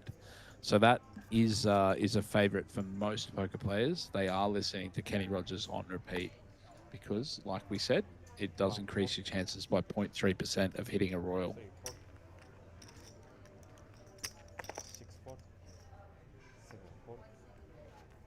Riveting stuff there, Liam. Mate. Did you know any hand can make a royal flush? Yeah, with the... Yeah, no, tell me more. Are you not aware? No limit holder, mate. You can play 5 community cards, all right? Ooh, yeah. Stuff. So don't be so picky on your starting hands there, mate. We've been joined by Johan Lees in the Facebook chat.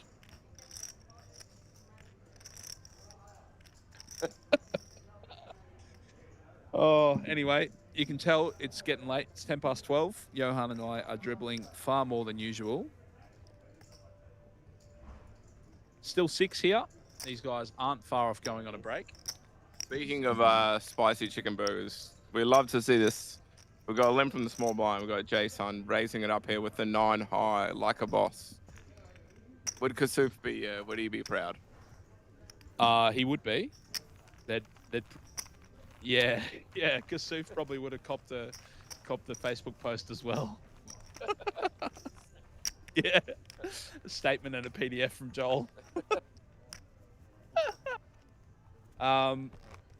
Anyway, guys, it is 10 past 12. There are still 100 of you in the Facebook chat. I'm gonna go really rogue here. What is your McDonald's order? We've heard from Johan on his. Whilst we're waiting on the chat, we could hear from the man himself. Tell us, Ronald McDonald's is asking, what do we got? All right, no holds bars. I do apologise. There are 85 on YouTube as well. Johan, we've missed probably 100 comments on YouTube. Wait, are you telling me people are watching us? They're listening to us right now. People are listening. My go-to at McDonald's I truly do try and avoid it. It's the last 18 months of my life have been towards good health. So McDonald's is probably something I try and avoid pretty frequently. But if I am there, it would always be to get a steamed bun. Do you know why? That is wild. Please, a steamed bun. Full stop. What? No.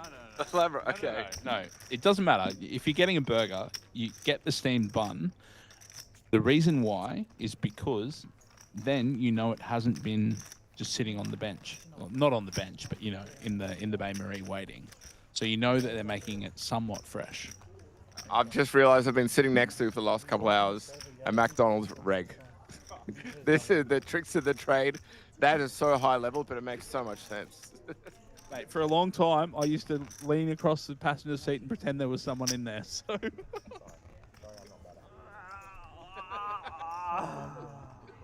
one thing. We need some action, brother. Guys, we're waiting for the order now. Can you tell Chris what he's bought? He's whipped it. 6-4. 4-5. 7-4. Oh. I'm sorry, sir. The ice cream machine is going to need some water, though. Hello, mate. How are you? I'm having energy drinks all You day. too. Need some water now. 9-4. Yeah, it's never good when you order Uber Eats or takeout and they give you multiple sets of cutlery when you're just on your own. That's never good. Oh yeah, what do you want, though? 60. You're the only person in the car. You pull up to the window and the 14-year-old's like, who was in the car with you? Oh, they got out.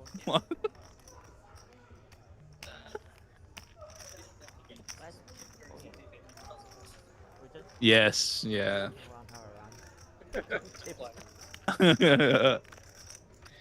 Oh, what are we doing here? We're commenting on poker, aren't we? Yeah, but it's just been brought to my attention by the producers that we've got a poker hand here. We've got Stephen Smith raising up from small blind King 6, being called by 10-9 of Evan. What will you shop me? Favourable flop for the King 6. Have a little C-bet. What do you have? Oh, this is interesting. We've got a nice little float here. The one you had Queen 3? Yeah. King, yeah. Same suit. I'm curious to see what develops on turn. Same suit. Cup. Wow, if this is an action.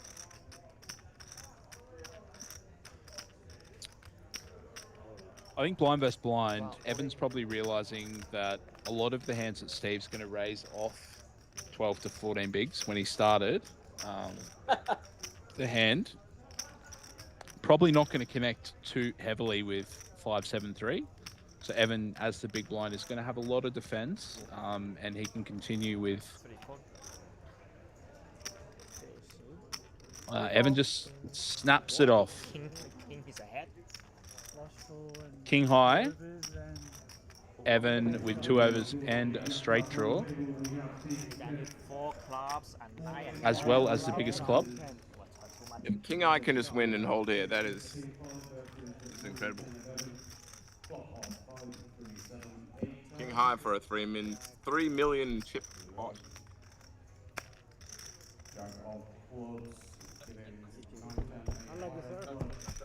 All right, that is the end of Steve Smith's Jackstar.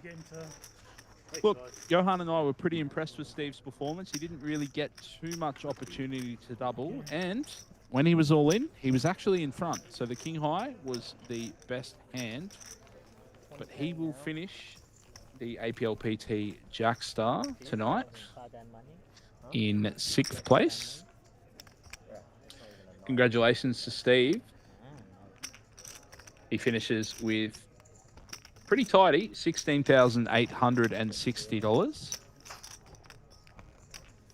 And a pretty good week for those named Steve Smith. We have another Steve Smith on the 1100 final table, coming off his final table on the Centurion as well. So plenty of cricketers left at the Southport Sharks. I don't know how they were multi-tabling and wearing other outfits, but they were. No Baba Azam spotted here. Sharks, but plenty of Stephen Smiths. We can't move seats, can we? 8 phút. Looks so long. 9 phút. 3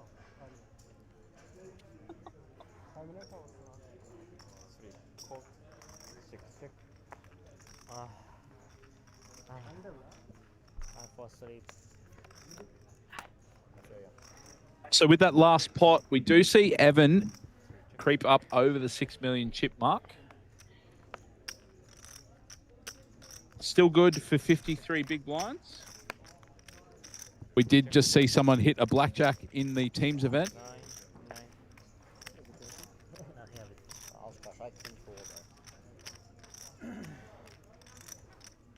Matt Freeman asking the serious, important questions. If you had to name the superior burger, would it be the Big Mac or the Quarter Pounder? Johan, I'm going to throw it across to you. I think you'll have an opinion on this. Very strong opinion. Quarter Pounder, no doubt. The Big Mac is a joke. The concepts, I didn't think I'd get so, I feel like my blood is boiling thinking about it. Why are we putting bread inside of bread? You put bread, it encapsulates the sandwich or the burger. You don't add in more bread, okay? That's filler. We can leave that out. And Big Mac sauce, overrated. Double Quarter Pounder all the way. Guys, I'm really sorry. I didn't understand that I'd be upsetting Johan so much. The Big Mac is a lot of bread, but the Quarter Pounder is a lot of cheese. Double Quarter Pounder is even more cheese. So. Are you saying too much cheese is a problem? For those who struggle with cheese, it might be. Mate, get out of the McDonald's drive-thru if cheese is a problem, okay? 240. Serious players here.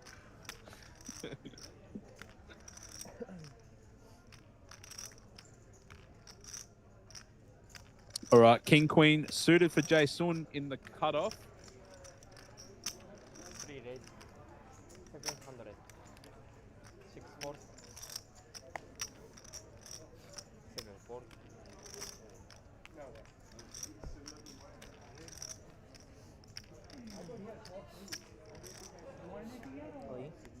Orange. 9 orange. Count.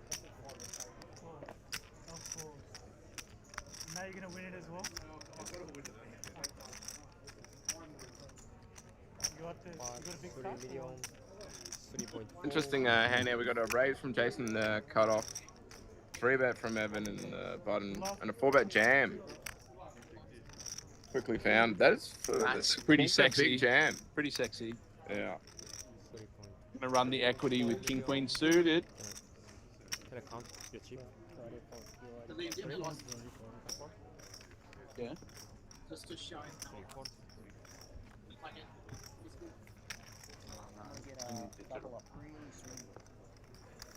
If I had to guess, Jason is also a Double Quarter Pounder fan.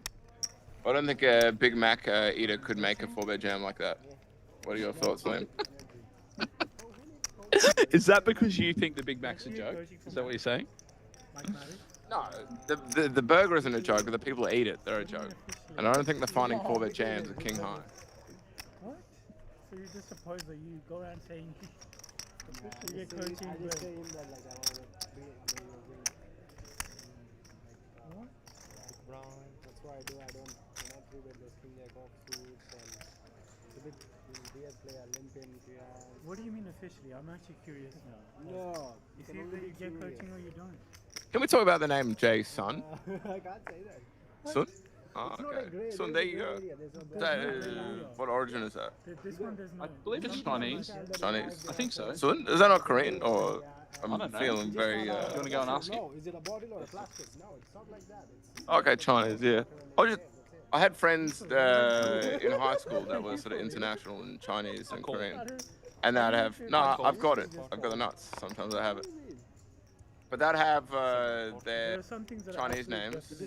And then they'd also have like a given sort of Caucasian name. English name, yeah. Some of those Caucasian names could be like Jason.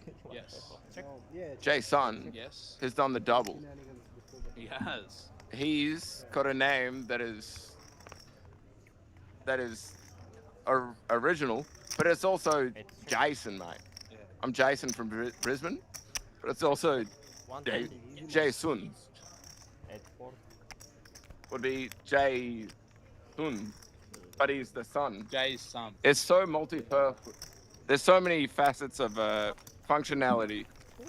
Yes, 5-in-1 name, if you will. Johan, in my time, I have travelled to South Korea. I played poker over there. And some of the players who were there, I didn't spend a lot of time in North Korea. My wife was pretty upset that I even went. She was terrified. But yeah, so often an English name is as a person with Asian descent. So, for example, like Chinese or Malaysian. When you're learning English, the teacher will ask you, would you like to assign yourself an English name? And that's how a lot of our friends from Asian descent end up with a name like Jay. Yep. But that's probably just his name. And I think he was born in Ballarat. He's a Ballarat regular Jay. Yeah. Well, King 5 for Vivek in the small blind. He's Pocket. pulling at my heartstrings if he's 4-betting king high and raising 9-2 off. Mate, okay? he's just flat. He's just completed King High. He completed the jam with king queen suited. What do you Oh, want? I'm with you. I'm with you. Come on. Pocket jacks with Sorry, Jay Vivek in the big blind, Live in the front. and he does ISO the limp from Viv. Viv's gonna call. We're out in the middle of the road here, completely in the streets. There's a possibility seen on the stream that the 9-2 off was raised in the same configuration. And now he's thinking king high is good versus that 9 high.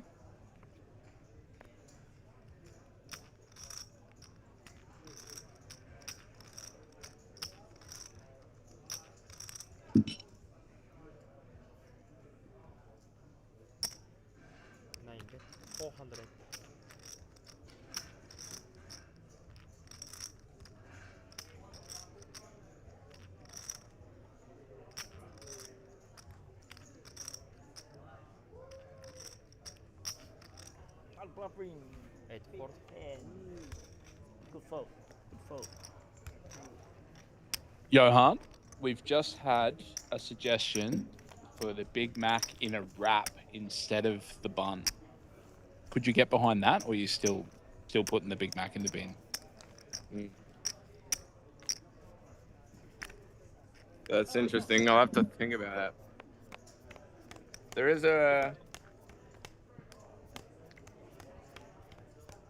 is a saying, the Big Mac sauce, what he's trying to do here, they're on break. Let's have a break.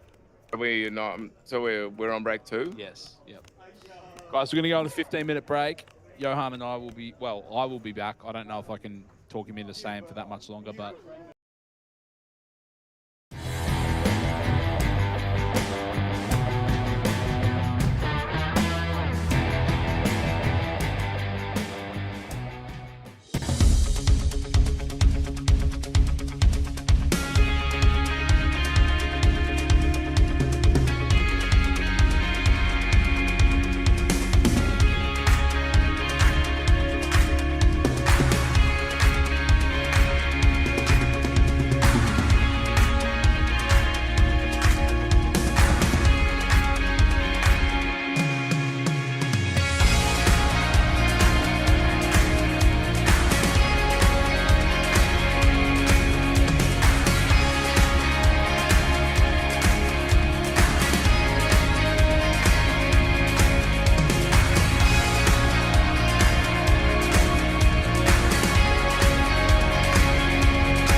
Button seat 7.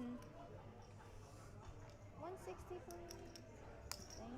Thank you. 80.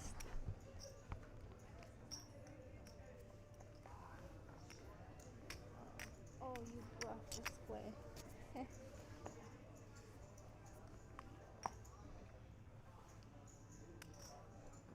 Fourfold.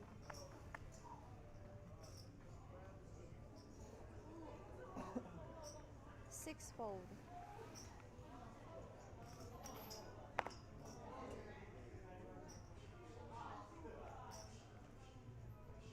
Smooth line, bro. Oh, how much? 80. Thanks. I'm all good. Sevenfold.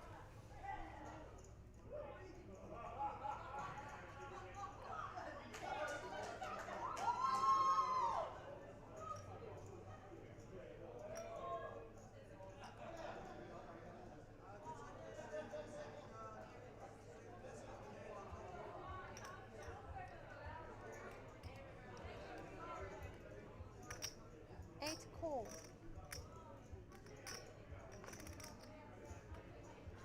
Two check. That's up.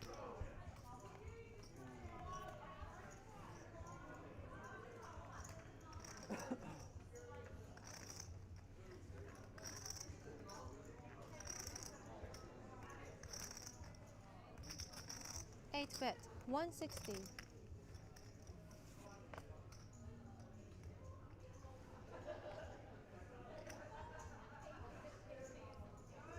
Twofold.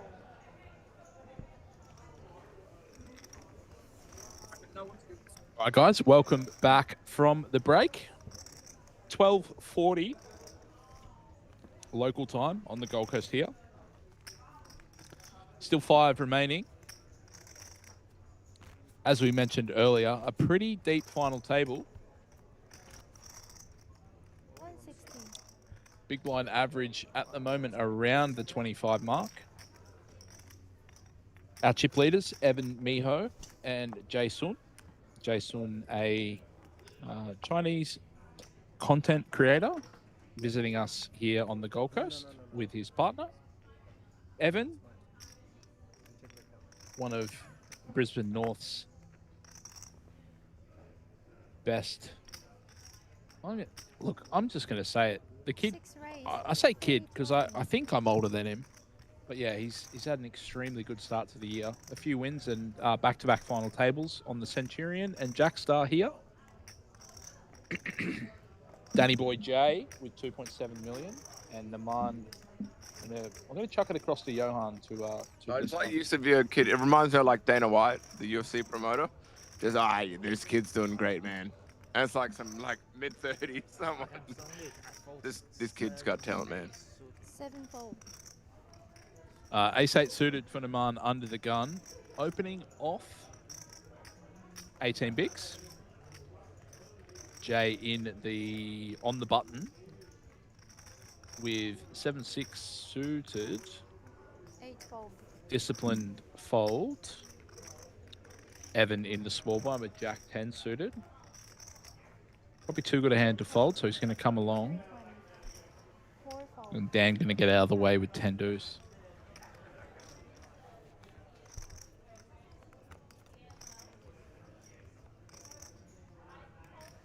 Two check.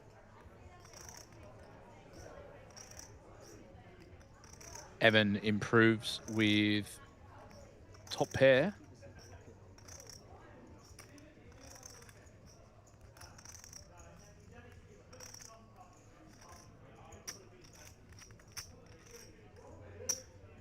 Six bet. 250. 250.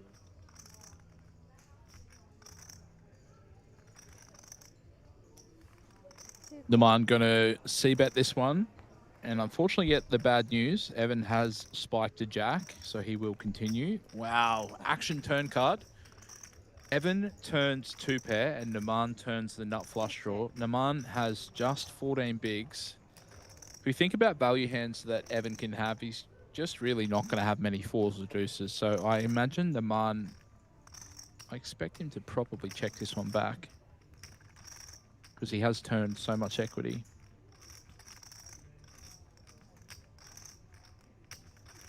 Off these stack depths, I cannot see a jack folding, so great check from the man.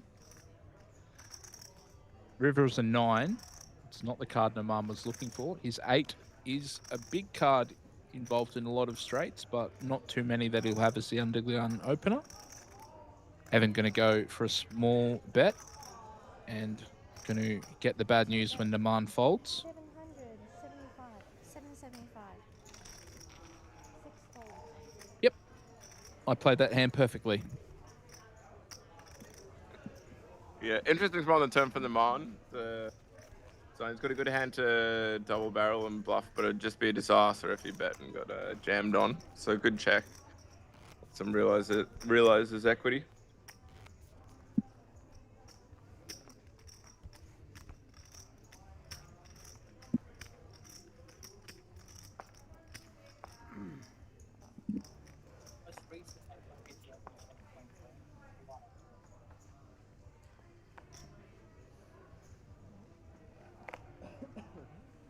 Seven fold. 8 fold.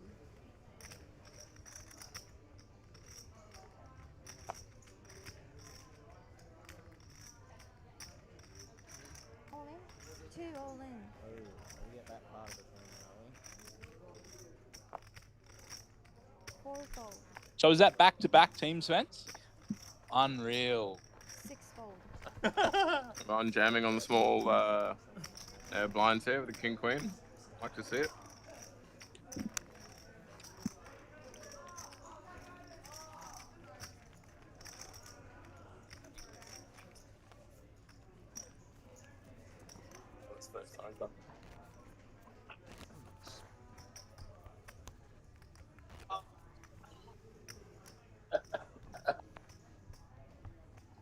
It's pretty exciting news. One of the side events, the teams event, we've just seen that Jason Gilbert and his partner have won the teams event again.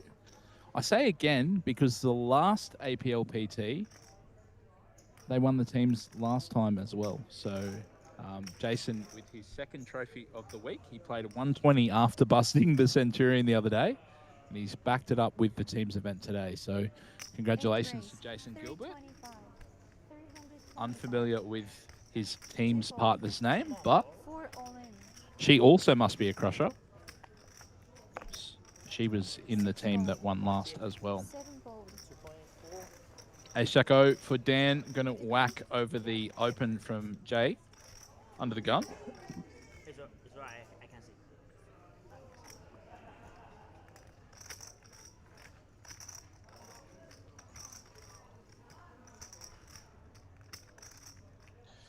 Take it. 8 fold.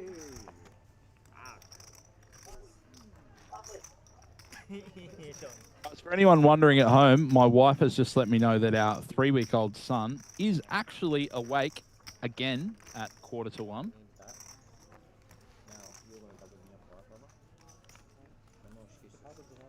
Mr. Patrick Russell joining us in the Facebook comments. With all this Jackstar action happening, it's hard for me to sleep too. Who can blame him? You are absolutely correct, Johan. That is the reason why my son is awake. He's very interested in the action. He's pretty impressed with Naman's play so far. Thank you. 2 fold.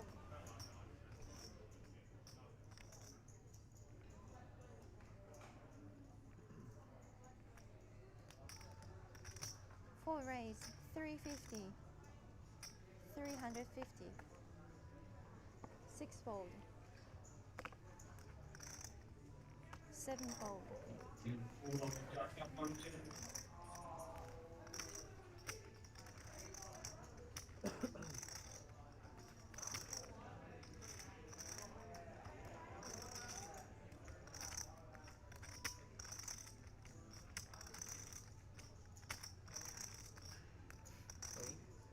How much? All in. 8 all in. 4 fold.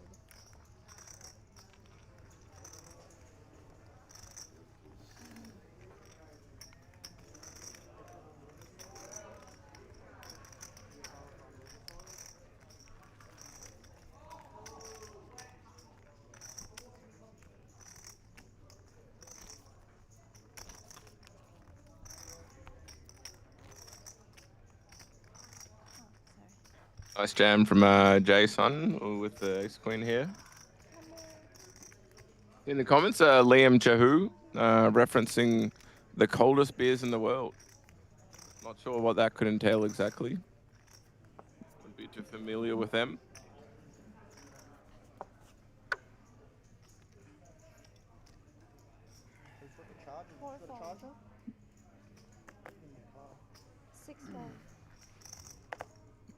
Welcome to the booth by Chris Wadia. Yep, downgrading commentary now while Liam goes up to stretch the legs for a moment. Having fun so far, Johan? Yeah, always fun here, having a chat. 7 raised. 430. Yeah. 430. Chris, you've been you're sort of trending from photographer and media person to a commentator yourself lately. Some work in the King's Room. How you been enjoying that? Eightfold.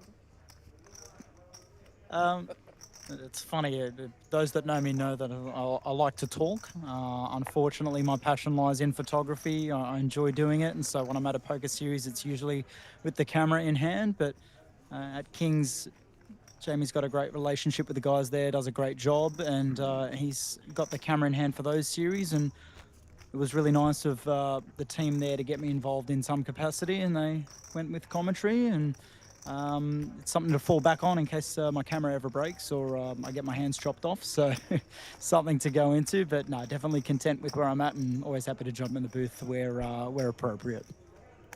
Definitely more than just fall back on. I tuned into some of the commentary you did, and you did a great job. So you definitely got a future there if the camera lens does break. Nah, it's good. Look, I like telling stories, keeping people engaged, seeing things in time with how the audience sees it is fun because there's always different perspectives. Love quizzing those watching along, prompting chats, comments in the comment section. Saying, what would you do in this situation? What are your thoughts on this? What's your favorite Big Mac? You know, all the big questions, and yeah, finding a balance between having a bit of fun and also learning something as well. I had the opportunity to have some fantastic poker minds next to me as well, and players that have achieved a lot in the game, much like yourself. And I would see something, and I'd like to ask questions that I think the viewers might have in mind, and get a pro's perspective on what they would do and why. The why is important. Sometimes you hear, oh, we should be betting this size, or on these kind of boards we want to be doing X, Y, Z, and it's all well and good to hear that, but you don't learn much if you don't understand the connection between the why and the action itself. So yeah, definitely learning a lot. That's the best thing, and that's, again, you want to be entertained, but you want to be educated and find a real balance between that in a commentary bit sometimes. Yeah, no, I'd agree the why is important more than just stating the facts as to why you're doing the facts of what is going on. I was kind of impressed watching the commentary and listening to you. Seemed like you know quite a lot about poker, but I haven't seen you play much. I was very much impressed, and I was learning myself from watching you talk about the game. Have you played much yourself? I haven't played with you at all, but it seemed like you're very well versed. Definitely when you've been around the industry. I haven't been around the industry for that long in terms of, you know, some people have been around for decades in the game, but I've just been around it so much in such a short span of time that I've just seen so much poker, watched so much of the stream. 1 second, I've just, that should be it.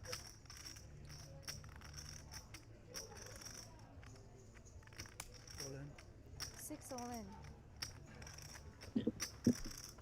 So yeah, being around it for so long, and having conversations with guys like yourself, guys like Liam, sweating hands, watching action take place, you just pick up on a lot of stuff subconsciously, especially doing live. I started in live reporting, so it would be a lot of writing hand histories down, and you pick up on patterns. And speaking of finding balance, we'll come back to the action here as Naman. It's a nice jam from the big line over the button open of Evan. And again, this is knowing that the button's going to be opening light, and ace-6 might not be the strongest ace that you've got, but certainly against the range. Crushing that range on the button, Evan is opening. Going to get a lot of raise folds, even though you only had, what, 10 bigs, 11 bigs? Yeah, absolutely. It's It's been a trend of the final table thing to mine. When choosing between a passive or aggressive option, finding that aggressive option. You have your out. You shuffle 3 3 6.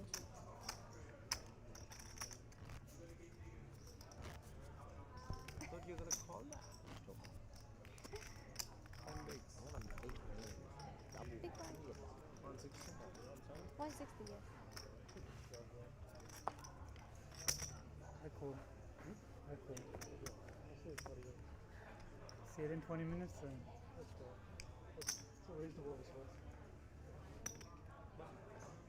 What's big blind? 160. Limb.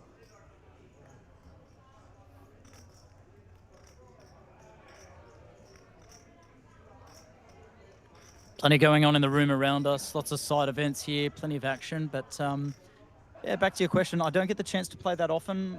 If I could play, I'd be playing a lot of the tournaments here, especially those mid-range events like the 300 to 600 range. The structures that APL's got, you know, to have 25-minute levels, half-an-hour levels around that kind of price point is pretty good. A lot of the casino series, you're paying upwards of $1,000 plus to get anything with more than 20-minute levels. So tournaments like the mini high roller, which is currently happening, the deep freeze a few days ago, and those 6-max tournaments, the 600 6-max, the 400 now 6-max as well. 25-minute levels, deep structures, plenty of playability. It's those kind of events that I look to get involved in if I want to play a proper game. What was that?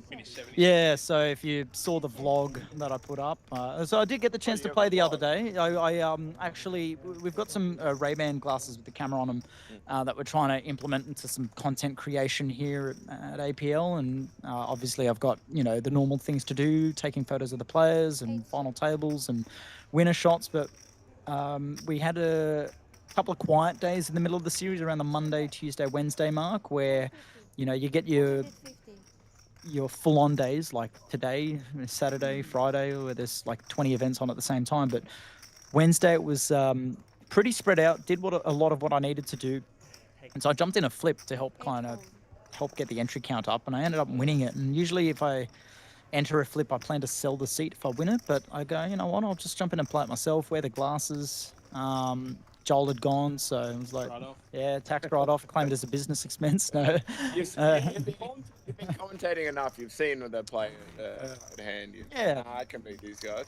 Well, it's not so much that. It's just sometimes you get the itch when you here for 9 days in a row, watching people play poker, seeing life-changing money go around, and I'm held back by the fact that, one, I love what I do.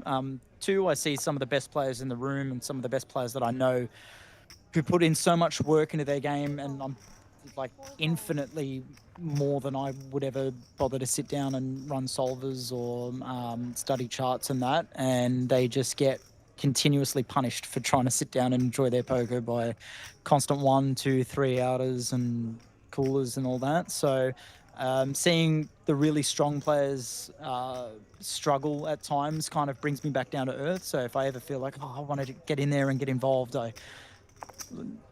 like next to me, Liam Murray, not to rub it in, but you know, haven't had the opportunity to take too many winner photos of him, and I dream of the day where it's him I'm interviewing with a trophy in front of him. But I know how much Liam knows about the game and the experience he has and his skill set that he's got, and he's just one of those players that just can't catch a break sometimes. And then you see some other players that, to put it as respectfully as possible, aren't quite as well versed in the game as others and find a way to sit in the winner's chair quite frequently. So it's the beauty of the game. There's an element of luck. Anyone can win.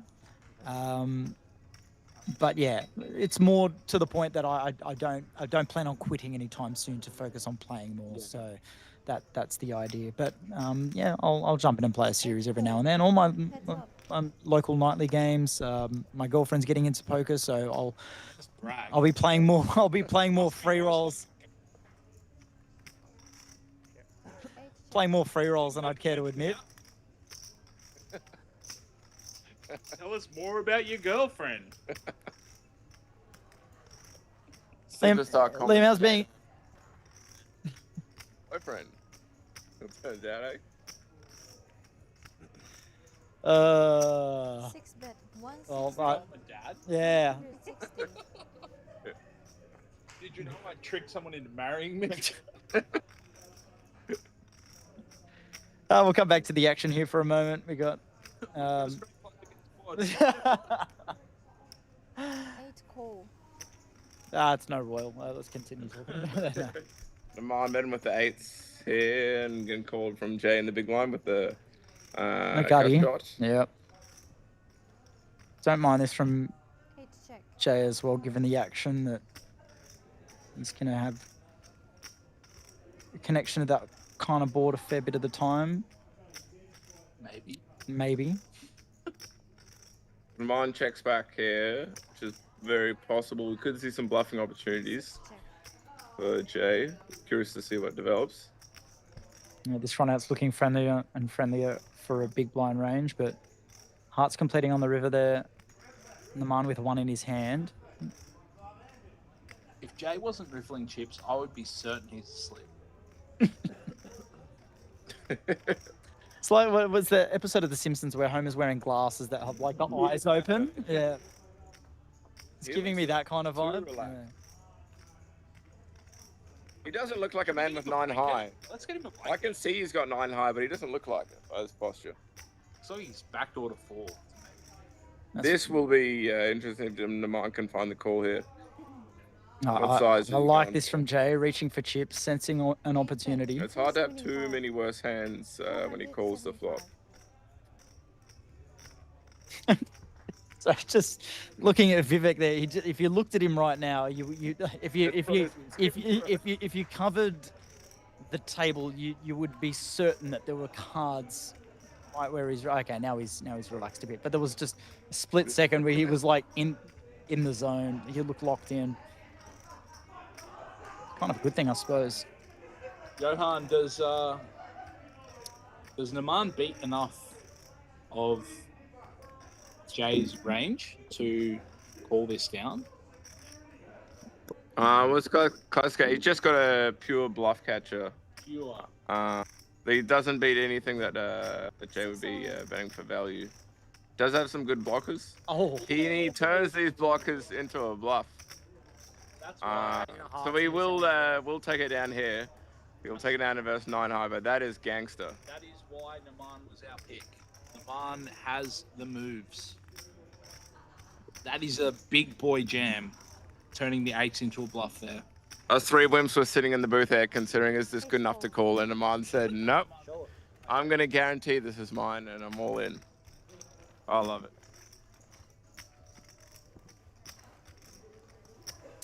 Evan Mojo sitting atop the counts, taking a couple of winner photos of Evan recently, more often than not in the mixed games, or at least PLO, 5-card PLO.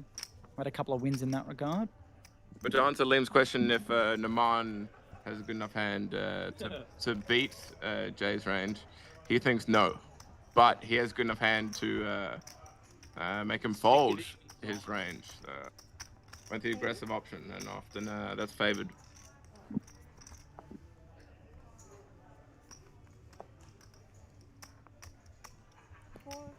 Johan, would you agree with me if you had a decision, a passive or an aggressive line in poker, which would you favor more often than not?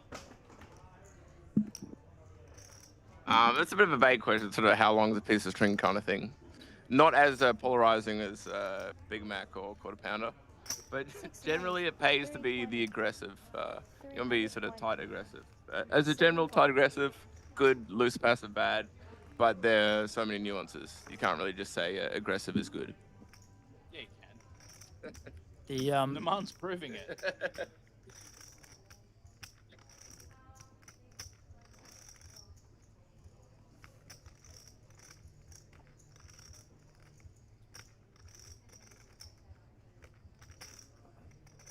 Eightfold.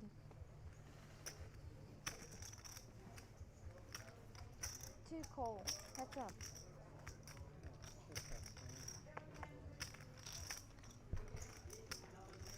Ten's really bad card for me.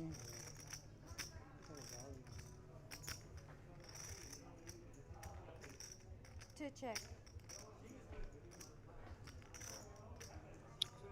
So your question reminded me of something just then, Liam. So the beauty of working for APL is the amount of overheads they've got is all these different departments involved at head office. And we got a whole marketing team there. And I will say that as great as they are, they're not poker players themselves. And they had some ideas for the APL Million recently. They were like, oh, you should just go around the room and ask some questions of the players. And they gave us a list of like demo questions. And it was apparent that it was a list kind of devised by someone who probably wasn't as experienced in the poker world as some others. And it was things like pocket fives, raise or fold, Yeah. bluff or call. Yeah. Just bluff or call. Bluff or call, which one? A great conundrum. The greats Yeah. have always thought about it. And on one hand, part of me genuinely thought about spinning it into like a bit of a joke bit kind of video, just go up and confuse players. But then Jordan Bromley did like a really funny piece himself, going around the room asking irrelevant questions. It was just like, thoughts on the bathrooms on the block this week? Seen the new Superman movie, what are your thoughts? Like, it was just that kind of thing. He went up to Joel and said, what are your thoughts on Taylor Swift's new album? And Joel said, not her best work. It was just, we had a bit of fun with it. So yeah, it's deep in the archives somewhere if you scroll through the page far enough. But there is that balance of going like, you can do that stuff and you go a little bit too nitty gritty into the details of poker strategy and it's a bit too much. Yeah. But then you also want to make it sort of friendly for everyone and welcome to new people. But you can go a bit too far when you go bluff or call.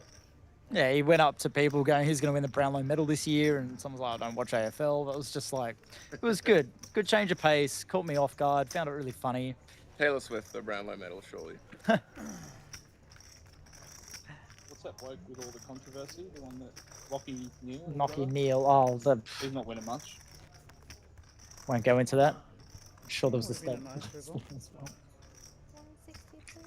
We'll come back to the action. It's interesting to note the stack depths. We've had pretty much similar, but had like 2 or 3 equal chip leaders for the whole FT. And now we've got Evan here with sort of double second in chips. So we can apply a lot of pressure to the other 4 players. Yeah, in case it wasn't mentioned already, Evan as well, the only player to have made the double this year of Centurion and Jackstar final tables. I think, wait, if my memory serves me correctly, I've just confused myself. This year? Yeah, this year. No, like just right, like at this year, well, obviously, yeah. To do both, you get 1 or 2 players a series that manage to do both, but often they're slightly smaller series, so Centurion field might be a little bit smaller, so there's a fair chance of final tabling both. But when you've got a 70-odd player field in the Centurion and then a field at this size of nearly 300 in the Jackstar, a little bit more of an achievement. Then we just take it back to the action here. We got Vivek raising in the cutoff, King Jack, and getting called from the big line by Daniel, the Ace 9. This looks like a cooler flop given it's only 10 big blinds. And the King of Clubs in Vivek's hand as well. It's gonna like some backdoors here. Full raise, 400,000. 400. All in? 7 all in. Daniel here. He goes for raise, so it's raised Yeah, and Jack quickly. Understandable from Vivek with a King Jack, given it's just 11 big blinds.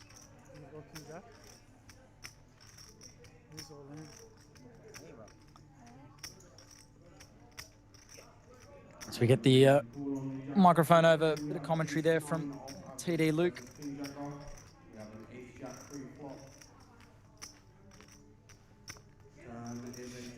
Oh, that is a brutal turn, the Jack on the turn. That is a rough way to go out for Daniel. Like you just saying, all the things you can study this, do that, do everything, and then just one hand like that. That's the thing, do all the right things, you get to this spot, 84 grand up top, and then...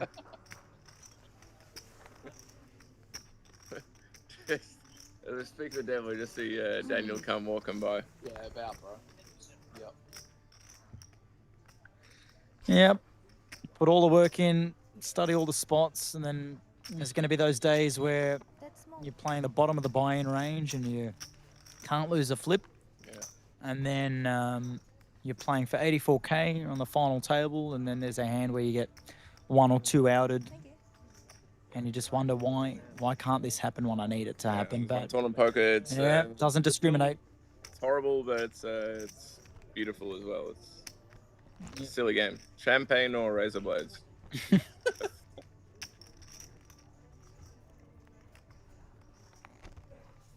Dealer change at the moment. Saki now coming in to serve the table as we are now at our top 4. Next pout from here, $27,500. Getting steeper and steeper. And again, looking at those counts up the top.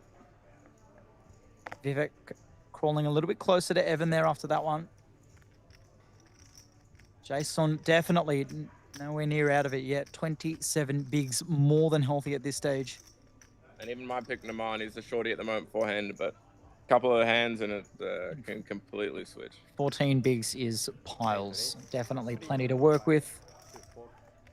And Jay there in the cutoff there, the ace-king suited. And Naman here off 12. There's a thing I don't, again, this is knowing the what but not the why. I'm pretty sure we want to be defending at a high frequency, especially when we're shorter stacked as well. Obviously your ante's in there, you've already got a big blind in there, small blinds in there. Price to just You want to realize any equity your hand has, Chris. Yeah, I feel like it's one of those situations where you want to realize any equity that your hand might have in this spot. So it gets a bit weird when you're so short. Actually, you can start calling a bit wider Mhm. because it's harder to get pushed off the equity. If you're very short stacked and you hit a pair or something, you're good to go. you run with it. This flop though, it's all jack. Yeah, and I like this check back. You've got the board completely, almost completely crushed at the moment. You want to allow your opponent the chance to catch up. And speaking of allowing your opponent to catch up, that's exactly what Naman has done here. Still an 8% dog in this hand, which is exactly what Jay would want. Let his opponent connect, and maybe now does he trying to start extracting some value? Yeah, I think at this point we definitely want to start extracting value. It's got the nut flush draw as well. He's going to feel quite comfortable, but you can't be trapping all the way. Start trying to. Got to put some money in the extract pot. value. What size does he go with here? There's 800k in the pot. He goes right on half pot. Now, what are you thinking if you're Naman here? You got second pair. Your opponent has checked the flop. I'm going to be honest. I would be. You've hit second pair. It's quite nice, but I'd be a bit suspicious the fact that he's checked the flop. Yeah. You'd expect Jay if he has nothing to be betting this, ace high betting this boards, flop yeah. quite a lot. But I wouldn't be surprised if him stick around for a 1. That is a great fold though. Yeah. I think he's probably read on the fact that if he rocks up with Jack high on the flop, he's just gonna have a bet there. Yeah. So after he checks back and then has a bet, and it does look quite strong. So actually, that's really a great fold from Naman. Mm-hmm. You got to think if Jay, say for example, has got King Jack suited or some high card combination that whiffs that flop to just see bet anyway, like you feel like that. And we've got the benefit of seeing his cards, and we can see why he checked. 'Cause Yeah. He has that. But Yeah, he's good. Naman picked that up, that reasoning without the hindsight of. Suspicious is the right word. When Yeah. the flop comes ace high, your opponent doesn't see bet. They should be betting a lot. They don't. It's a bit. It is suspicious for sure. And then, and again, if I'm Jason going forward, you want to have some checkbacks there occasionally with those kind of hands to keep your range, I guess, balanced. Because that way, if you're always checking, or like if you're only checking that spot when you have strong aces. In theory, yeah. I think against weaker opponents, what Jay did would be perfect. Let them catch up, hit a pair, extract some value. But Naman's thinking on a high level, and he picked up what Jay was up to. So it's not necessarily a bad strategy, but You're not playing enough or at a high enough volume against the same people for balancing out your range to really have any effect. the blind v blind, Naman's now jamming 10 big blinds, ace 6 runs into the ace 9. Naman at risk here. That 9 versus 6 kicker just high enough to be avoiding a chop most of the time. Needs a little more work to be saved here. And we'll need some help here to stay in the tournament. And a 9 high board, not going to do him any favors right there. 8 on the turn. Looking pretty dire for Naman, and we imagine... Oh! Well... The whole table can't believe it. If you see that flop, yeah, you're just like, okay, start shaking hands. How good. Bro, stand up is old, you just start shaking hands. Yeah. On that flop. You start thinking what sauce you're getting with your nuggets. So I was like, I'm going, I'm Well, out here. running 8s. There wasn't much that could come out. No. That kicks in the spot. Don't know what the percentage was after that flop, but I can tell you it wouldn't be high. Surely after that. What is high is Naman's morale. It's weird poker. He just jams small blind versus big blind. He gets a fold, he might feel whatever. He got it in bad, chops the pot. He's feeling on top of the world. Like he just got a double up. Again, say good day if you're watching along, whether it be YouTube, Facebook, or Twitch. Approaching the end of what's been a great series to start 2026 on the APL Poker Tour circuit. Reminder, this time next week. Good. Hey, Naman. You heard wrong. 6-4.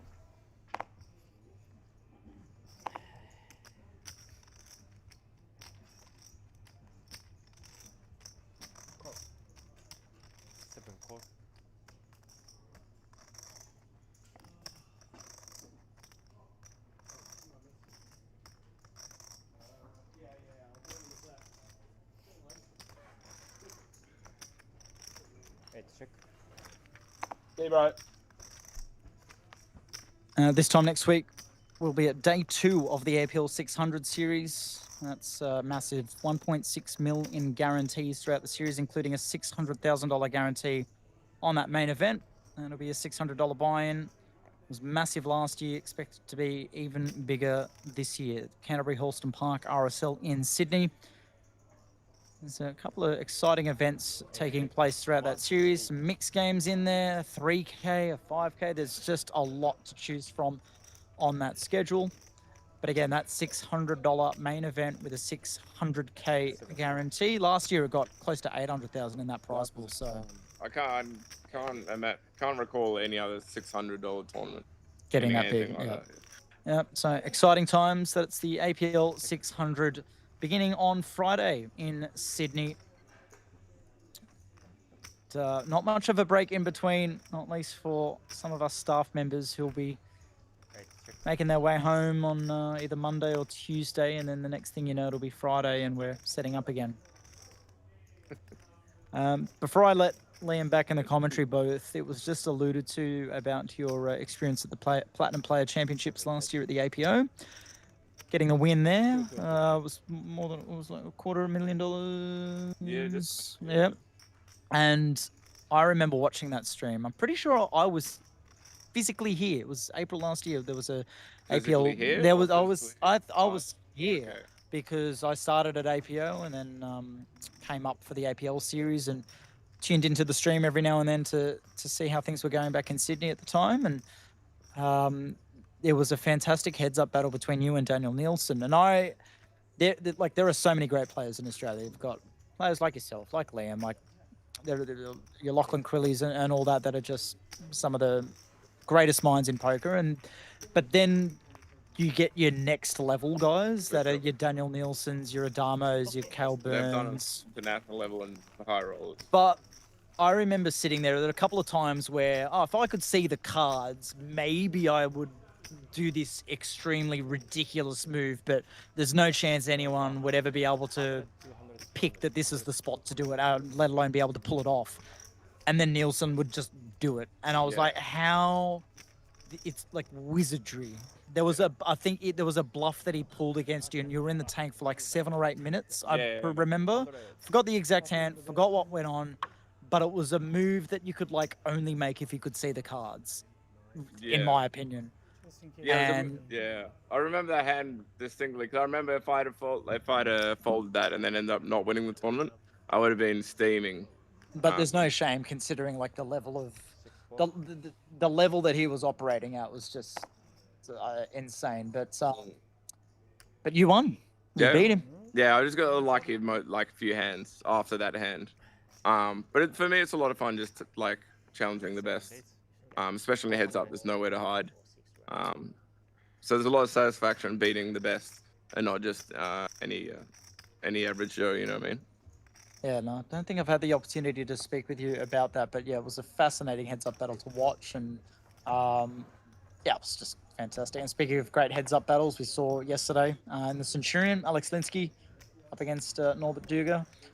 That battle went for about 2 hours, which was pretty much the length of the rest of the final tables. So yeah, that's wild. Liam had the pleasure of calling that. It's a shame that he won't be able to do the same for this Jackstar heads up. That was a joke. That's just yeah. It is always good to see a good heads-up battle because it's like the game just changes completely. It's a different game. Even 4-3 and like 5-4, 4-3, 3-2, it's just completely different. It's just a whole different ball game. And you see people that can do well until heads up, but then, and to be honest, most tournament players and just most people in general just don't really know what's going on in heads up, myself included. So it's everyone just sort of trying to figure it out on the spot, which I find quite fascinating to play and fascinating to watch. I'm going to relieve myself of the spot on this chair to let Liam continue the wonderful job he's been doing so far, and I'm going to keep doing my job, keep taking some photos. We've got some more winners to come, and keep the page uploaded. So thanks for letting me sit here and chat for a little bit. I hope we're all enjoying and getting to the business end of this Jackstar. So stay tuned for hopefully what will be another great heads-up battle. And until then, it's all about the road there, and I'll bring Liam back in to call along. Thank you very much, Chris.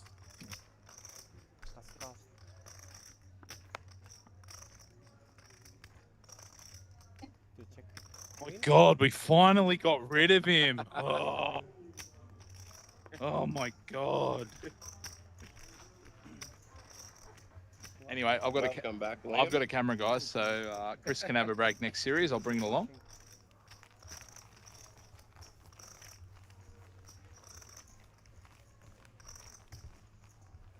For anyone looking for an update on the other tournaments running in the room,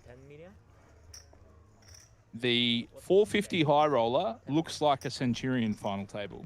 So we have Michelle Anunu with all of the chips. We have Steve Smith, who was on our Centurion FT. And we also have Dipper Zenanos as well in the 450 high roller. On our shot clock final table, the 1100, we have, as I mentioned earlier, Adam Thagard and Isaac Stow. I made a mistake. Steve is on the 1100 shot clock. You know who we should get in the booth? Kate Osborne. Kate couldn't be running away faster. Evan with Ace King. Kevin, look, Evan, not Kevin. Evan with Ace King O in the small blind. Ace, Kevin.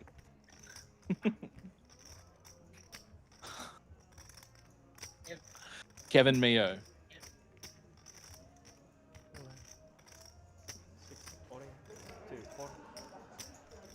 Naman does whack with King 5 and Blind me blind. 8 big blinds affected.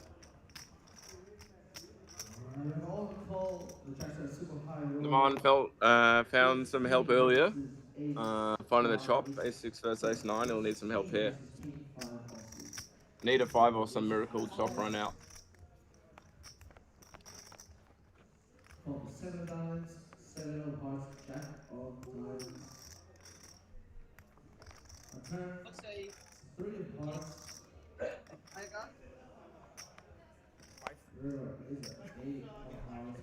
that will do it for Naman Mirza. Very valiant effort at the FD. GG to Naman. He was our pick for the final table, but a valiant effort regardless. Unfortunately, another final table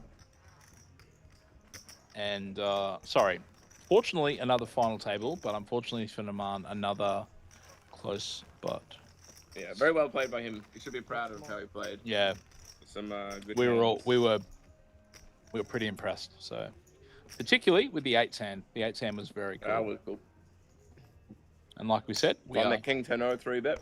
Yep. Of 18. Yep. I don't think many people are finding that. You and I are.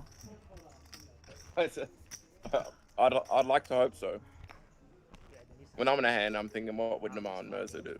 Yeah, me too. And I try and channel that. You just get second place, okay? Yeah, he will always fall. You both fight. Yeah. Let's go. Fuck.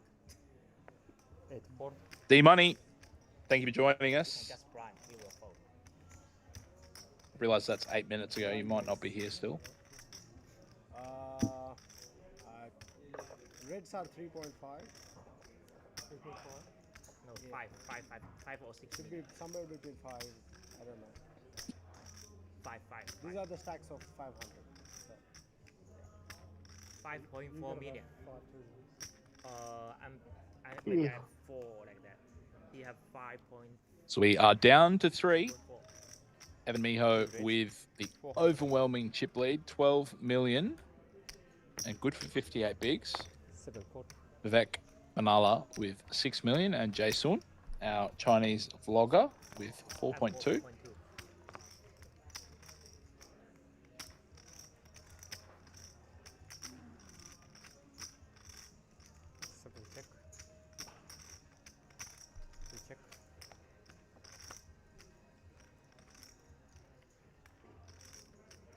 Not much for either player at the moment. King 9 for Evan and 9-8 for Vivek.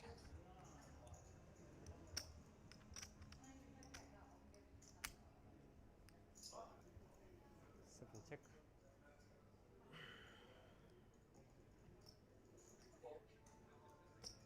Bet. 5. Looks like a first to bet will win situation. The pay jumps here again quite steep. So the third's locked up, I think, 34,000. And the second's looking at 50 odd, 55. It's looking like a 20k pay jump between third and second. So Jay and Vivek are going to be trying to outlast each other here.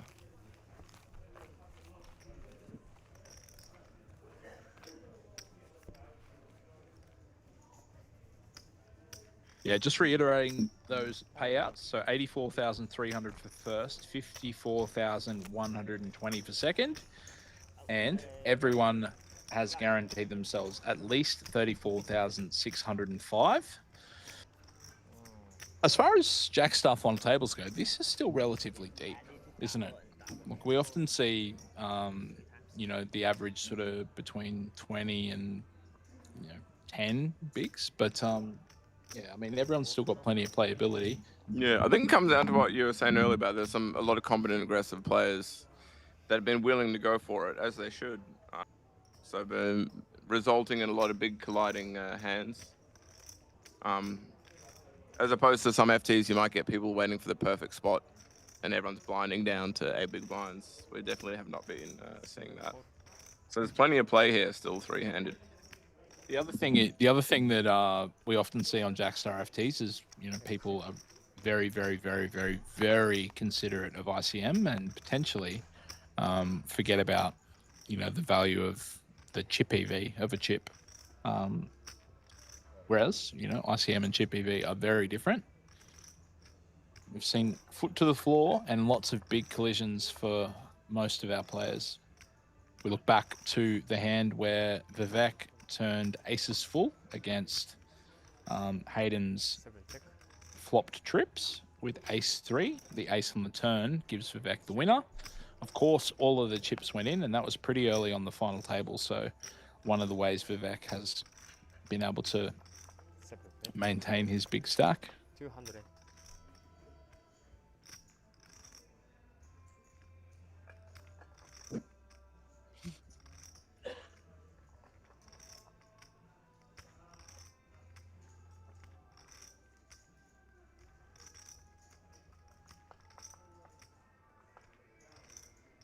Nice of Jay to roll out of bed and play the tournament. He looks like he's still asleep.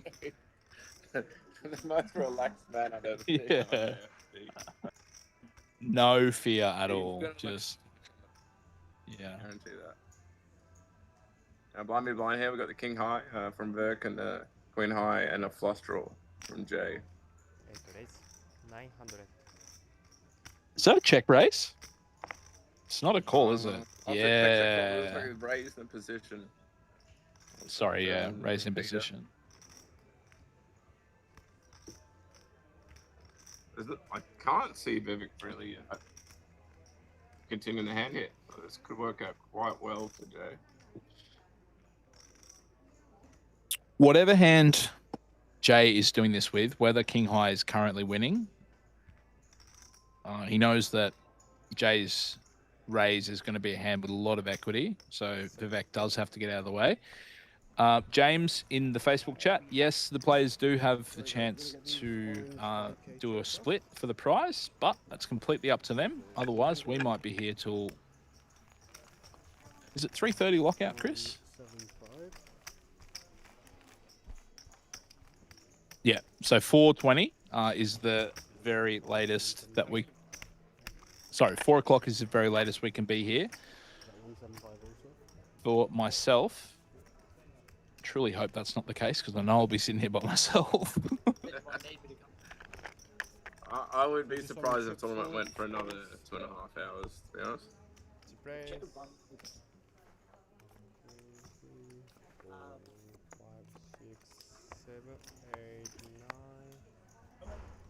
something. 2 pieces? Of course, tomorrow we have day 2 of the main event, and we do have the figures. I'll go live on our social soon, but just to give you guys a little bit of a sneak peek preview of the numbers and the prizes up for grabs tomorrow. We did end up with 777 entries. Top 99 will be in the money, and up top from a $480 buy-in, $63,000 and an APL million seat as well. 63,770 plus an APL million seat. Second place, 38K thereabouts. Third place, 23 grand. Whole final table guaranteed a minimum of $5,200. Top 99 paid, 777 entries in total. And I'll just confirm how many survivors will be welcoming back tomorrow.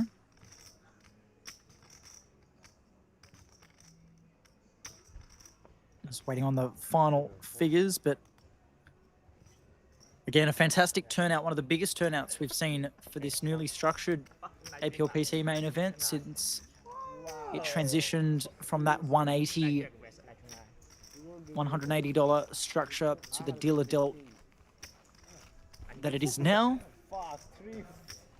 Very nice to see the Southeast Queensland community get out here and support a great event. Open 2026 here for the APL Poker Tour. That's my strategy. That's right. I'm so neat. Yeah, that's right. That's my strategy. If you Gahan, did you have a go at the main this series? Top 5 range. We had a go, right? We had several goes. Nah, no luck for us in the main this week. No luck anywhere, to be honest. But yeah, it's crazy. For a 480 buy-in, was it 63? Yes. What a crazy return. 84. 2 4. Orange. 7 orange. Top 3. Gotta win this flip. We're gonna bounce. Yeah, no worries. Oh, 2 overs. Guys, I hope that you don't all leave, but Johan has let us know that he's going to head off, so I'm going to... His full time counter has begun. Okay, that's fine. Thank you very much. Big bang. Finding rest you too. Oh, these guys push now. Okay, this is interesting. Let's see. I've had enough of you on the big blind, okay?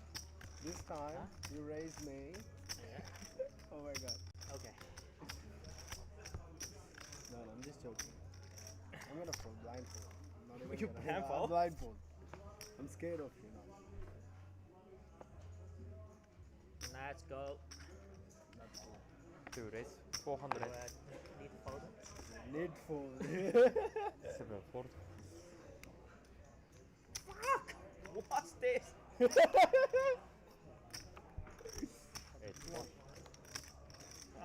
9. It's 9 is would have been good.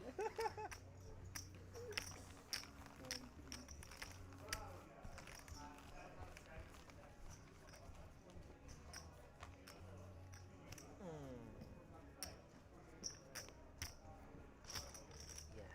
We can branch up. Branch up, then we just have 15 bigs. Everything.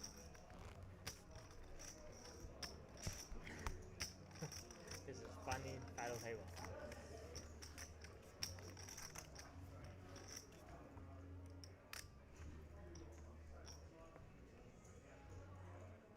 Can we not chop now? I see him. All right. Still 13 million for Evan, 5.1 for Viv, and 4.2 for Jay. I have 4 million. How many what? Just a reminder again, guys, next week from the 23rd of January through to the 1st of February, we have the Aplpt 600, sorry, the APL 600 at the Canterbury Hurlston Park RSL in Western Sydney. 740. Where would you call it? Not Western Sydney. Not Western Sydney. Oh my God. All right, get your protractor out, Chris. Where is it then? South? Southwest? Is that close enough to Western Sydney? Whatever. I'm staying in Mount Druitt and see where I go. Nearly 5 million. Ace Jacko for Vivek. Ace 5 for Evan. Medium, 4 medium, 4.5, 4.8. But yeah, coming back to the 4.9 next week's schedule, guys, there's a $600,000 guarantee on the 600 main event, 300K on the Jackstar, and 200K on the Centurion. So if you're in Sydney, or even if you're not, Chris has offered to pick you up from the airport. Chris is running a minibus at 6 a.m. every day. Yep. Chris will actually pick you up at 4 a.m. as well. So he's doing 2 runs a day, 4 and 6, on his way home for his 2 hours sleep, and then he'll be back to the venue the following day. S10. S9. But we do see Evan get away from that one. Things like that. Got an interesting one for that. With a 3K high roller shot clock challenge. Pretty much the same as the 5K, but not 5K, 3K. To get involved. I distinctly remember a lot about that particular series almost this time last year. I can't believe it's gone really quick. I actually can't believe that was a year ago, but it was a hugely successful series. As you said, that $600 main event having a 600K guarantee, there's no doubt in my mind that we'll be going well beyond that. Last year, I think it had a 250K guarantee, and it ended up getting close to 800,000. So,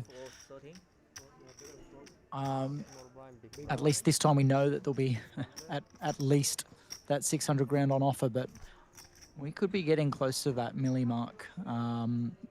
If we got near 800K last year, the rate of growth that APL's experiencing would not surprise me to go beyond the 800K mark again for a $600 buy-in. That's fantastic. So yeah, anyone in Sydney that enjoys jumping on a poker table, playing at the felt, you are doing yourself a disservice by not finding a way into that main event. There's plenty of satellites on offer as well.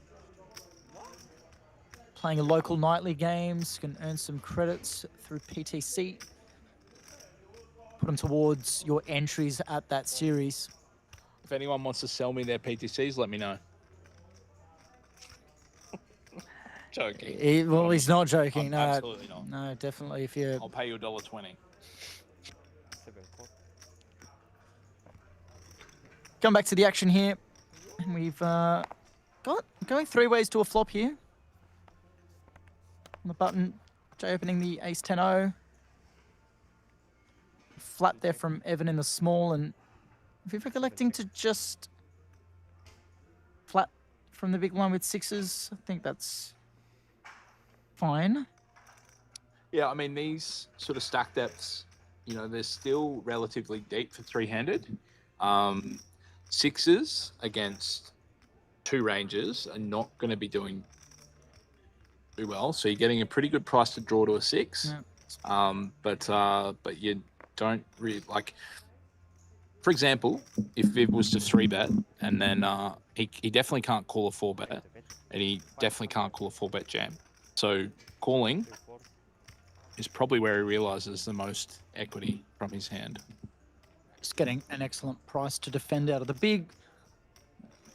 Reading your sixes, just literally like a pair of sixes. Don't get too attached.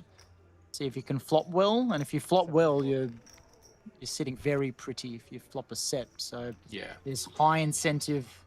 Well, there's a high chance of a board like King 6 Deuce. You're gonna, you're getting paid. Yeah, you're getting a huge amount of a huge double. So, yeah.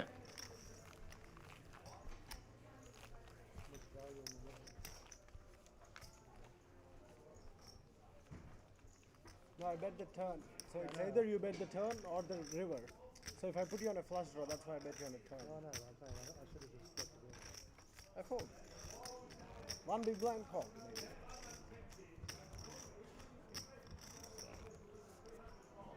Blind. You bet the turn and hope the river checks out. Or risk the turn to give a free card as you did Norman, the diamonds. You gave a free river with the 10 jack one.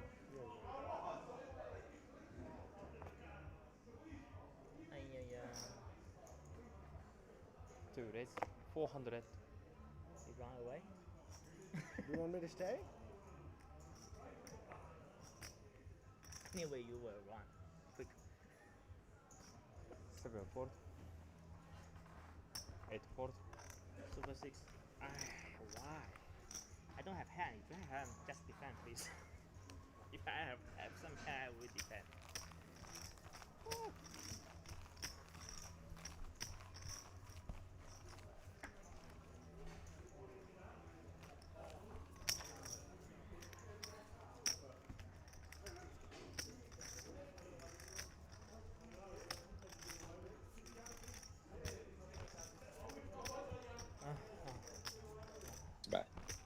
So yeah, just having a look through this pamphlet here in front of us for this APL 600 series, and the first couple of days, you're seeing that word satellite pop up quite frequently.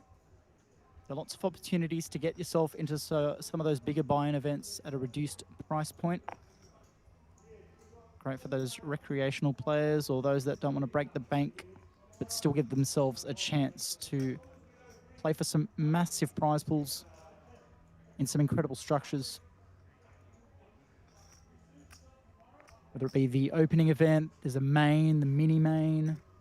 That mini main, $200 buy-in with a 25K guarantee. The deep freeze has a $50,000 guarantee on it. That's a $600 scheduled single day event. One of the best events on the schedule in terms of its structure and its value for money. The deep freeze popped off here again this time around, just a couple of days ago. Rob Madsen taking that one down. It was more than $20,000 for first place. In this edition of the Deep Freeze, no doubt that we'll get similar, if not bigger, numbers down there in Sydney for the APL 600. Now, we'll come back to the action here. Vivek, pumping it up. From the button, the King 8 of clubs clicks it to two bigs. Jay finds a 3-bet out of the small blind. I like this. Why do you like it, Chris? Well, we can obviously see the cards, but even if we didn't, we know that the button's going to be opening a wide variety of hands. King Jack is a strong hand that's more than likely ahead of the button's opening range. And given that we're in the small blind, we don't really want to be going post-flop, especially out of position. So we want to fire a raise and just either take it down now.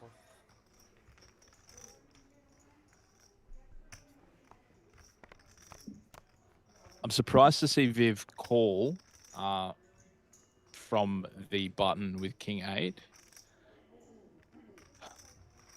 Definitely an open, but Viv is now in a bit of no man's land, in the sense that like he's left himself with just 20 bigs. How are you meant to fold middle pair off 20, Chris? It's a tough circumstance. The worst card that Viv can see on the turn is an ace, and not because it's something to be scared of, but rather the repeating ace just increases the strength of that King 8 that he's got. And we can see it's a fair way behind Jay's King Jack. Money could be going in on a number of turn cards.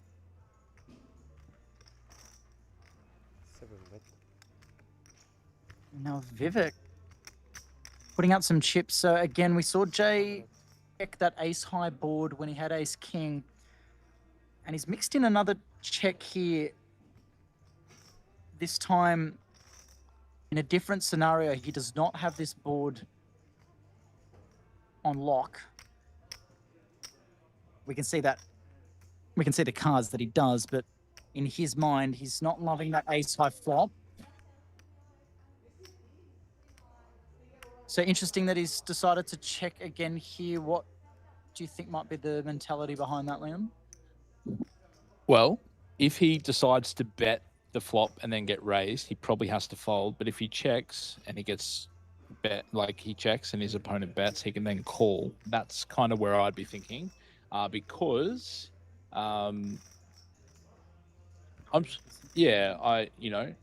Jay is relatively strong three-handed. He does have a very good king. By checking, he also allows Viv to essentially bet range, which is ace X, king X is going to bet. Now Jay just needs to decide whether he is winning or not. He's going to let it go. I think Viv has found a way to win that pot where he really shouldn't have. King 8 is probably pretty standard open, but when you get 3-bet like that, you're never going to see a worse hand 3-betting you. So King 8, it's going to be a lot of trouble, but he's found a way to win the hand, which is cool.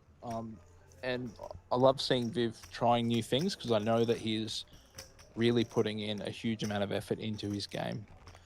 So yeah, not everything is always by the book, but I know that Viv is doing everything he can to make his game much, much better. So yeah.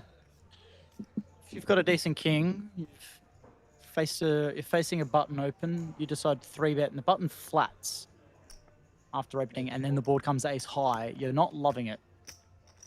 So he's kind of talked himself into the idea that Vivek can have a lot of ace X hands.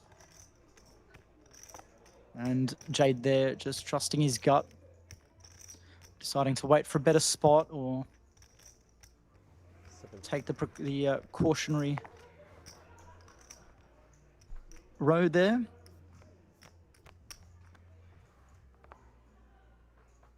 And now we have blind on blind action. And Evan there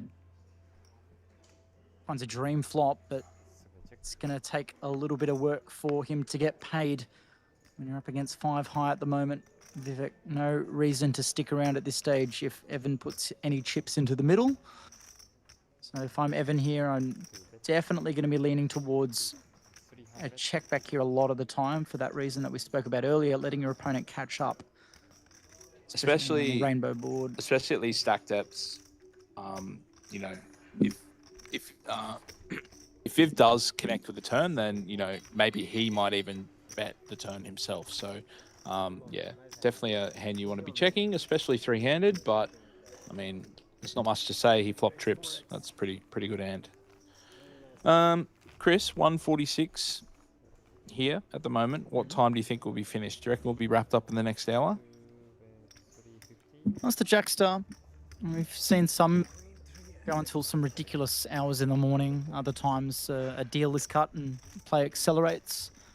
Honestly, with Evan holding the proportion of chips in play that he does, provided that there's no real coolers against him, I feel like that him having the percentage of chips that he does at the moment is going to help this game find a conclusion sooner rather than later. And again, Evan, quite a capable player. He's got runs on the board in the past. Knows how to find a win. Definitely won't be seeing him lock things up anytime soon. He'll be continuing to put his foot on the accelerator and apply some pressure where possible. So, yep. I'm going to stretch the legs for a second, Liam. All right.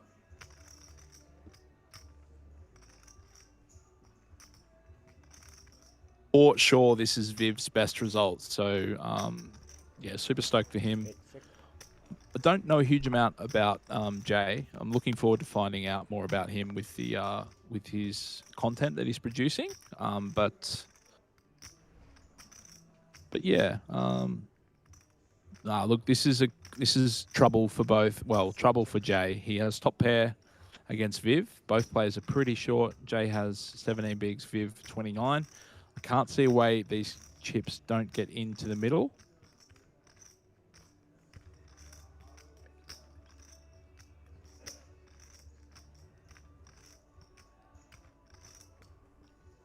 I do apologize, guys. It is 10-2. I have been up for a very long time with my newborn son. I didn't see that Viv had top 2. It's going to be hard for Jay to not be out the door here. Running clubs, running 7-8, running 6-6 is about it.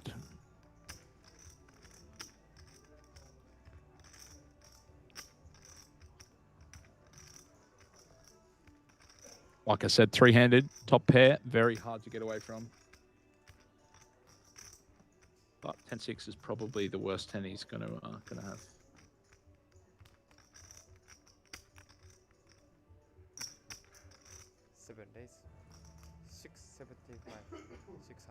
Guys, if you are still watching along at home, very much appreciative of you joining us. I know that we have still 73 of you in the Facebook chat. I haven't, look, I'm pretty apologetic. I haven't checked the YouTube in quite some time. Chris said that there was 80 odd earlier.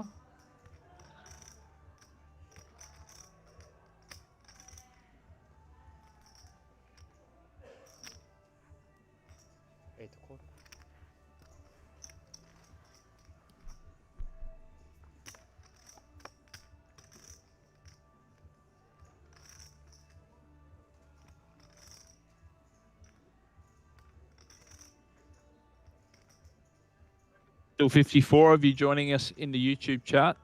Thank you very much for joining us as well. James, more often than not, the prize pool is paid a portion of cash and then a portion of transfer, just for security purposes. Obviously, there is, you know, not much reason these days to be paid in that much cash. So, yeah, more often than not, a small portion of cash and then a big transfer at the end of the week once all the bookkeeping is done. Viv with top 2. Unfortunately for Jay, he is in a world of hurt here.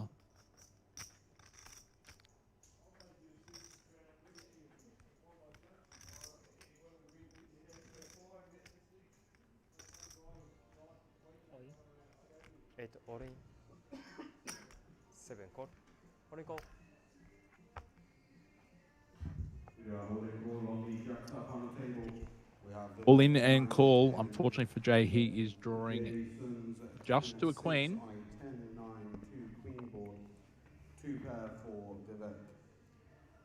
3 outs for Jay.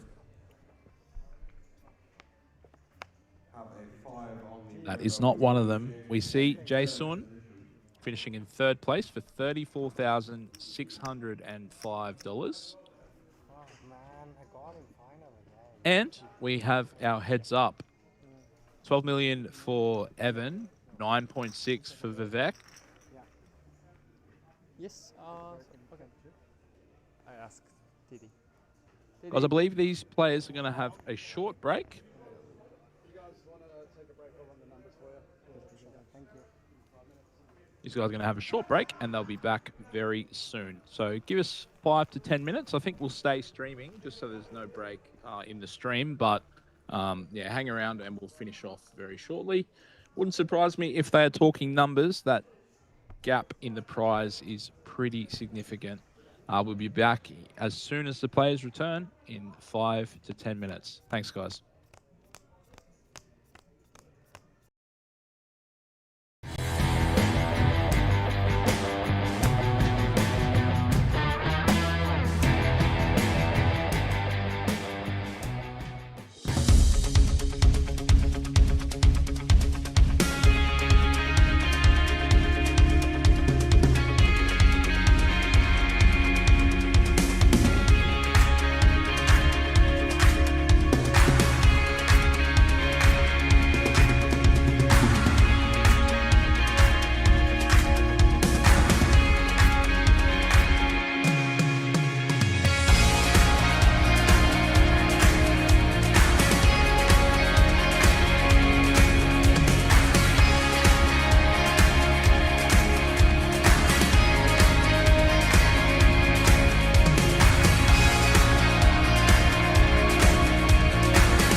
All right, guys, welcome back to the Heads Up finale of the Jackstar final table.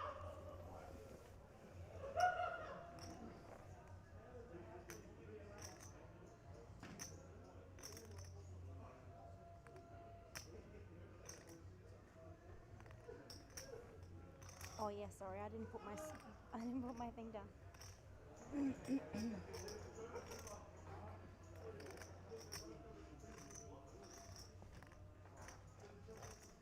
That's okay.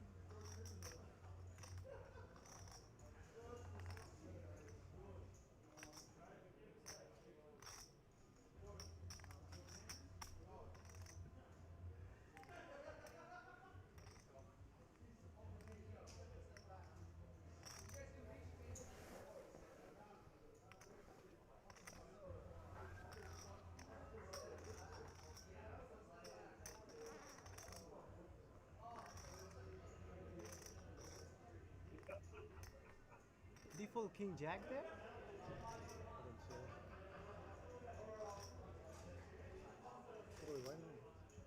He's just setting up. Good. Alright, so you'll be small blind for 100. It'll be dead small because I was small. But it's heads up. Oh, so it changes again? Yeah, yeah, so it changes, yeah. That's okay. I just need Luke to start the clock. Luke. Can we start the clock?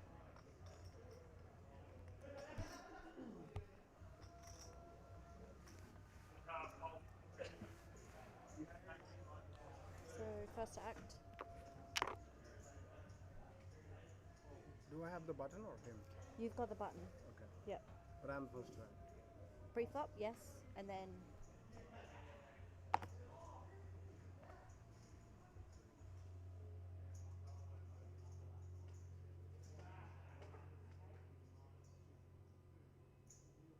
Press. raise 600,000. 6-7 raise.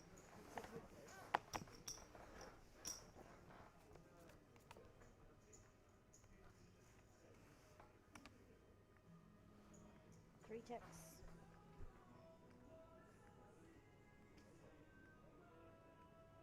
7 checks. Turn. 3 checks.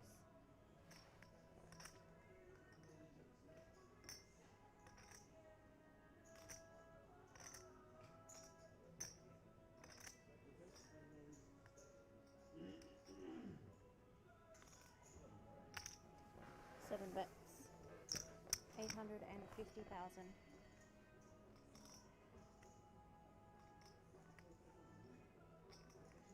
Vivek turns middle pair with ace-4. Evan does have 2 overs. Let's it go.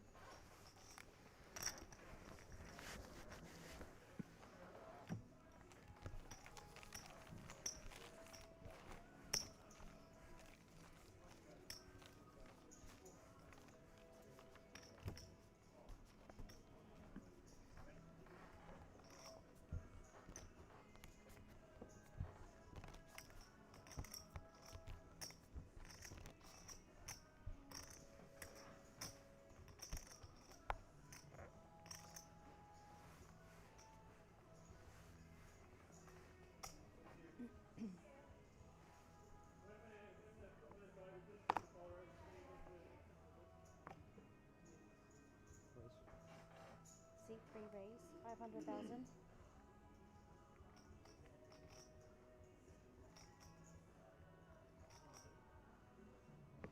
Seven calls.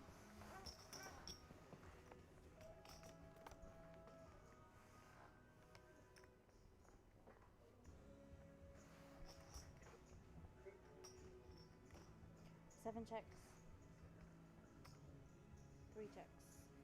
Turn.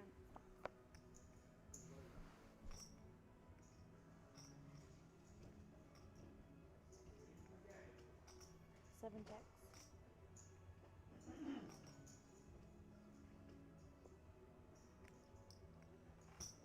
Three bets, 550,000.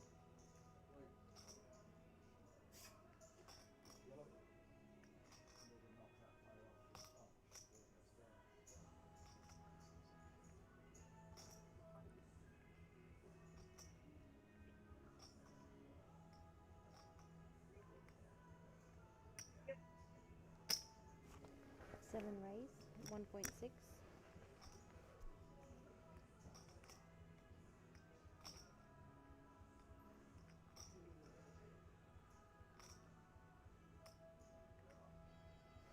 Three fold.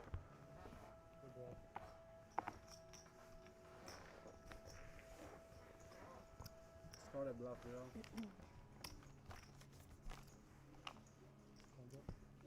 That was for the sun, guys. 150, 300. Yep.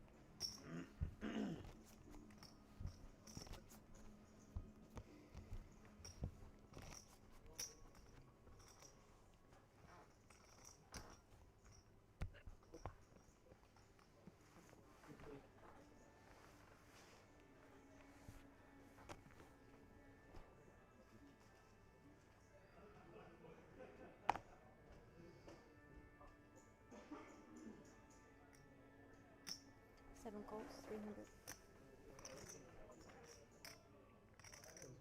Just call. 300, yeah. 3 raise, 1 mil.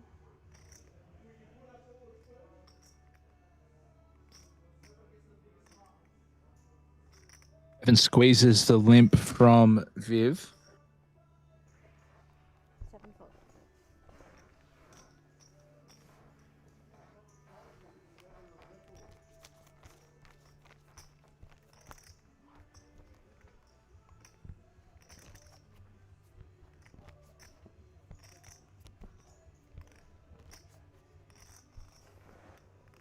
So 300.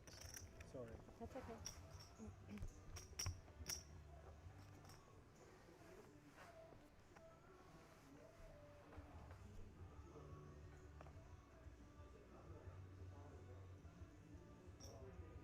3 calls, 300. 7 jacks.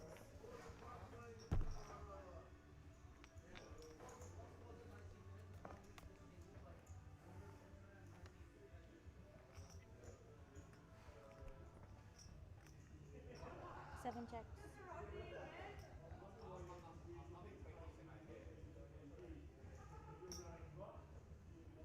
3 bets, 300.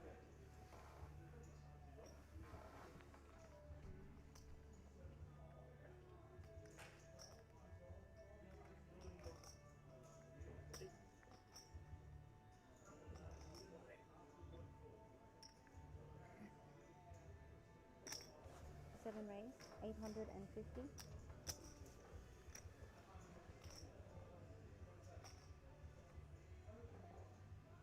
3 calls, 850.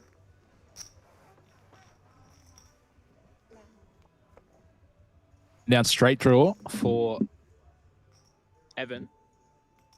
Top and middle pair for Vivek. Heads up, 2 very strong hands.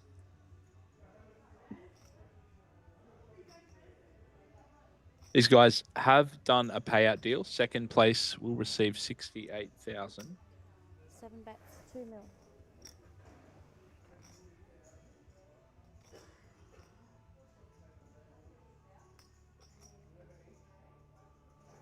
Three calls, 2 mil. River.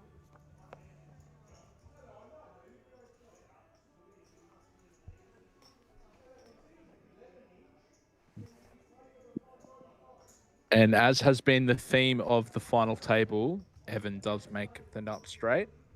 7 jacks. Good check here from Viv.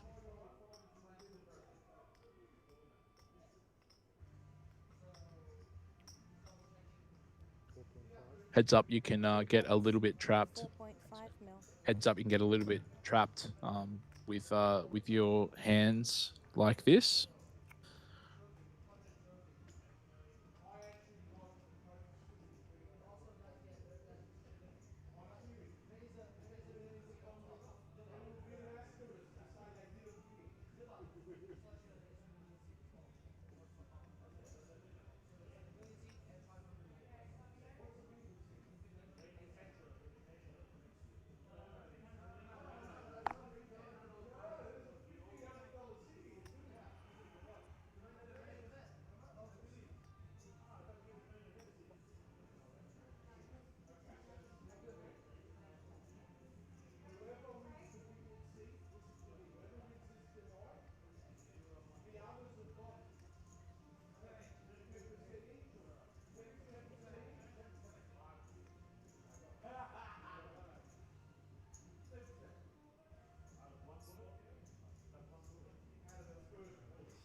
7 fold.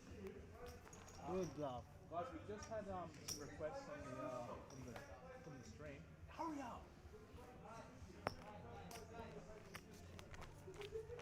Sorry. World Series of Southport.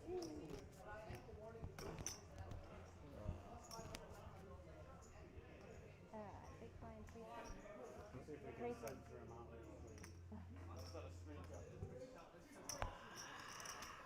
Big fold. Big fold, bro. It is a fucking big fold. Should have jammed the turn. Sorry. Your first to act. act. Okay. Called 2 million. Hello, Liam. Chris, thank you for joining me. Pleasure. Fun heads up. By the looks of things. Vivek, a couple of years ago, it was the 2024 APL Million who made a final table appearance in the main event. 3 calls, 650. And so he's no stranger to this final table here at Southport Sharks up on that stage. 3 texts.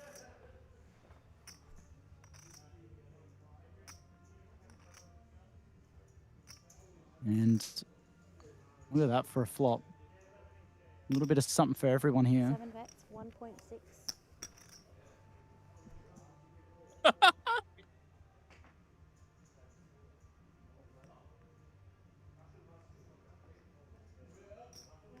Three calls, 1.6.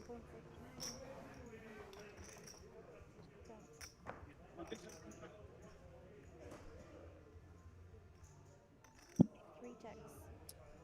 Evan turns straight against Viv's top pair.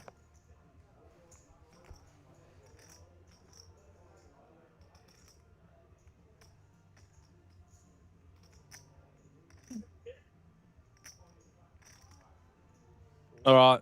Well, it's a Saturday night.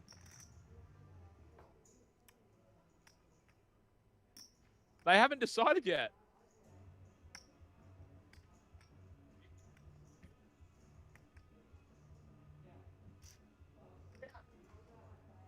I mean, if that doesn't tell you about the camaraderie of poker, the 3 players remaining in the high roller, the mini high roller, have all taken alternate winners photos just because one of them is going home. So we've got a couple of different versions of the winners photo. Depending on who wins will be which photo gets posted. These guys have done a payout deal, guys. So they're playing for, I think it's a couple of buy-ins. Maybe 70,400 for first and 68,000 for second. So just 1.5 buy-ins between it, but plenty of pride left. There are 2 final tables still running. Steve Smith and Rob Spano heads up in the shot clock. And on the mini high roller, we have 1, 2, 3. And 150.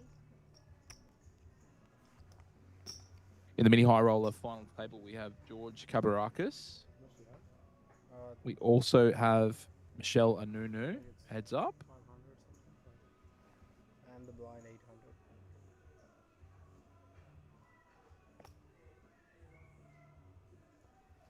Fold. Spirit's pretty high over on those 2 final tables. So it's a small blind. Either one, you would not be surprised to see all of them at a final table for the Jackstar or Centurion. So it's a tough game when the 450s are floated with 2K regs. I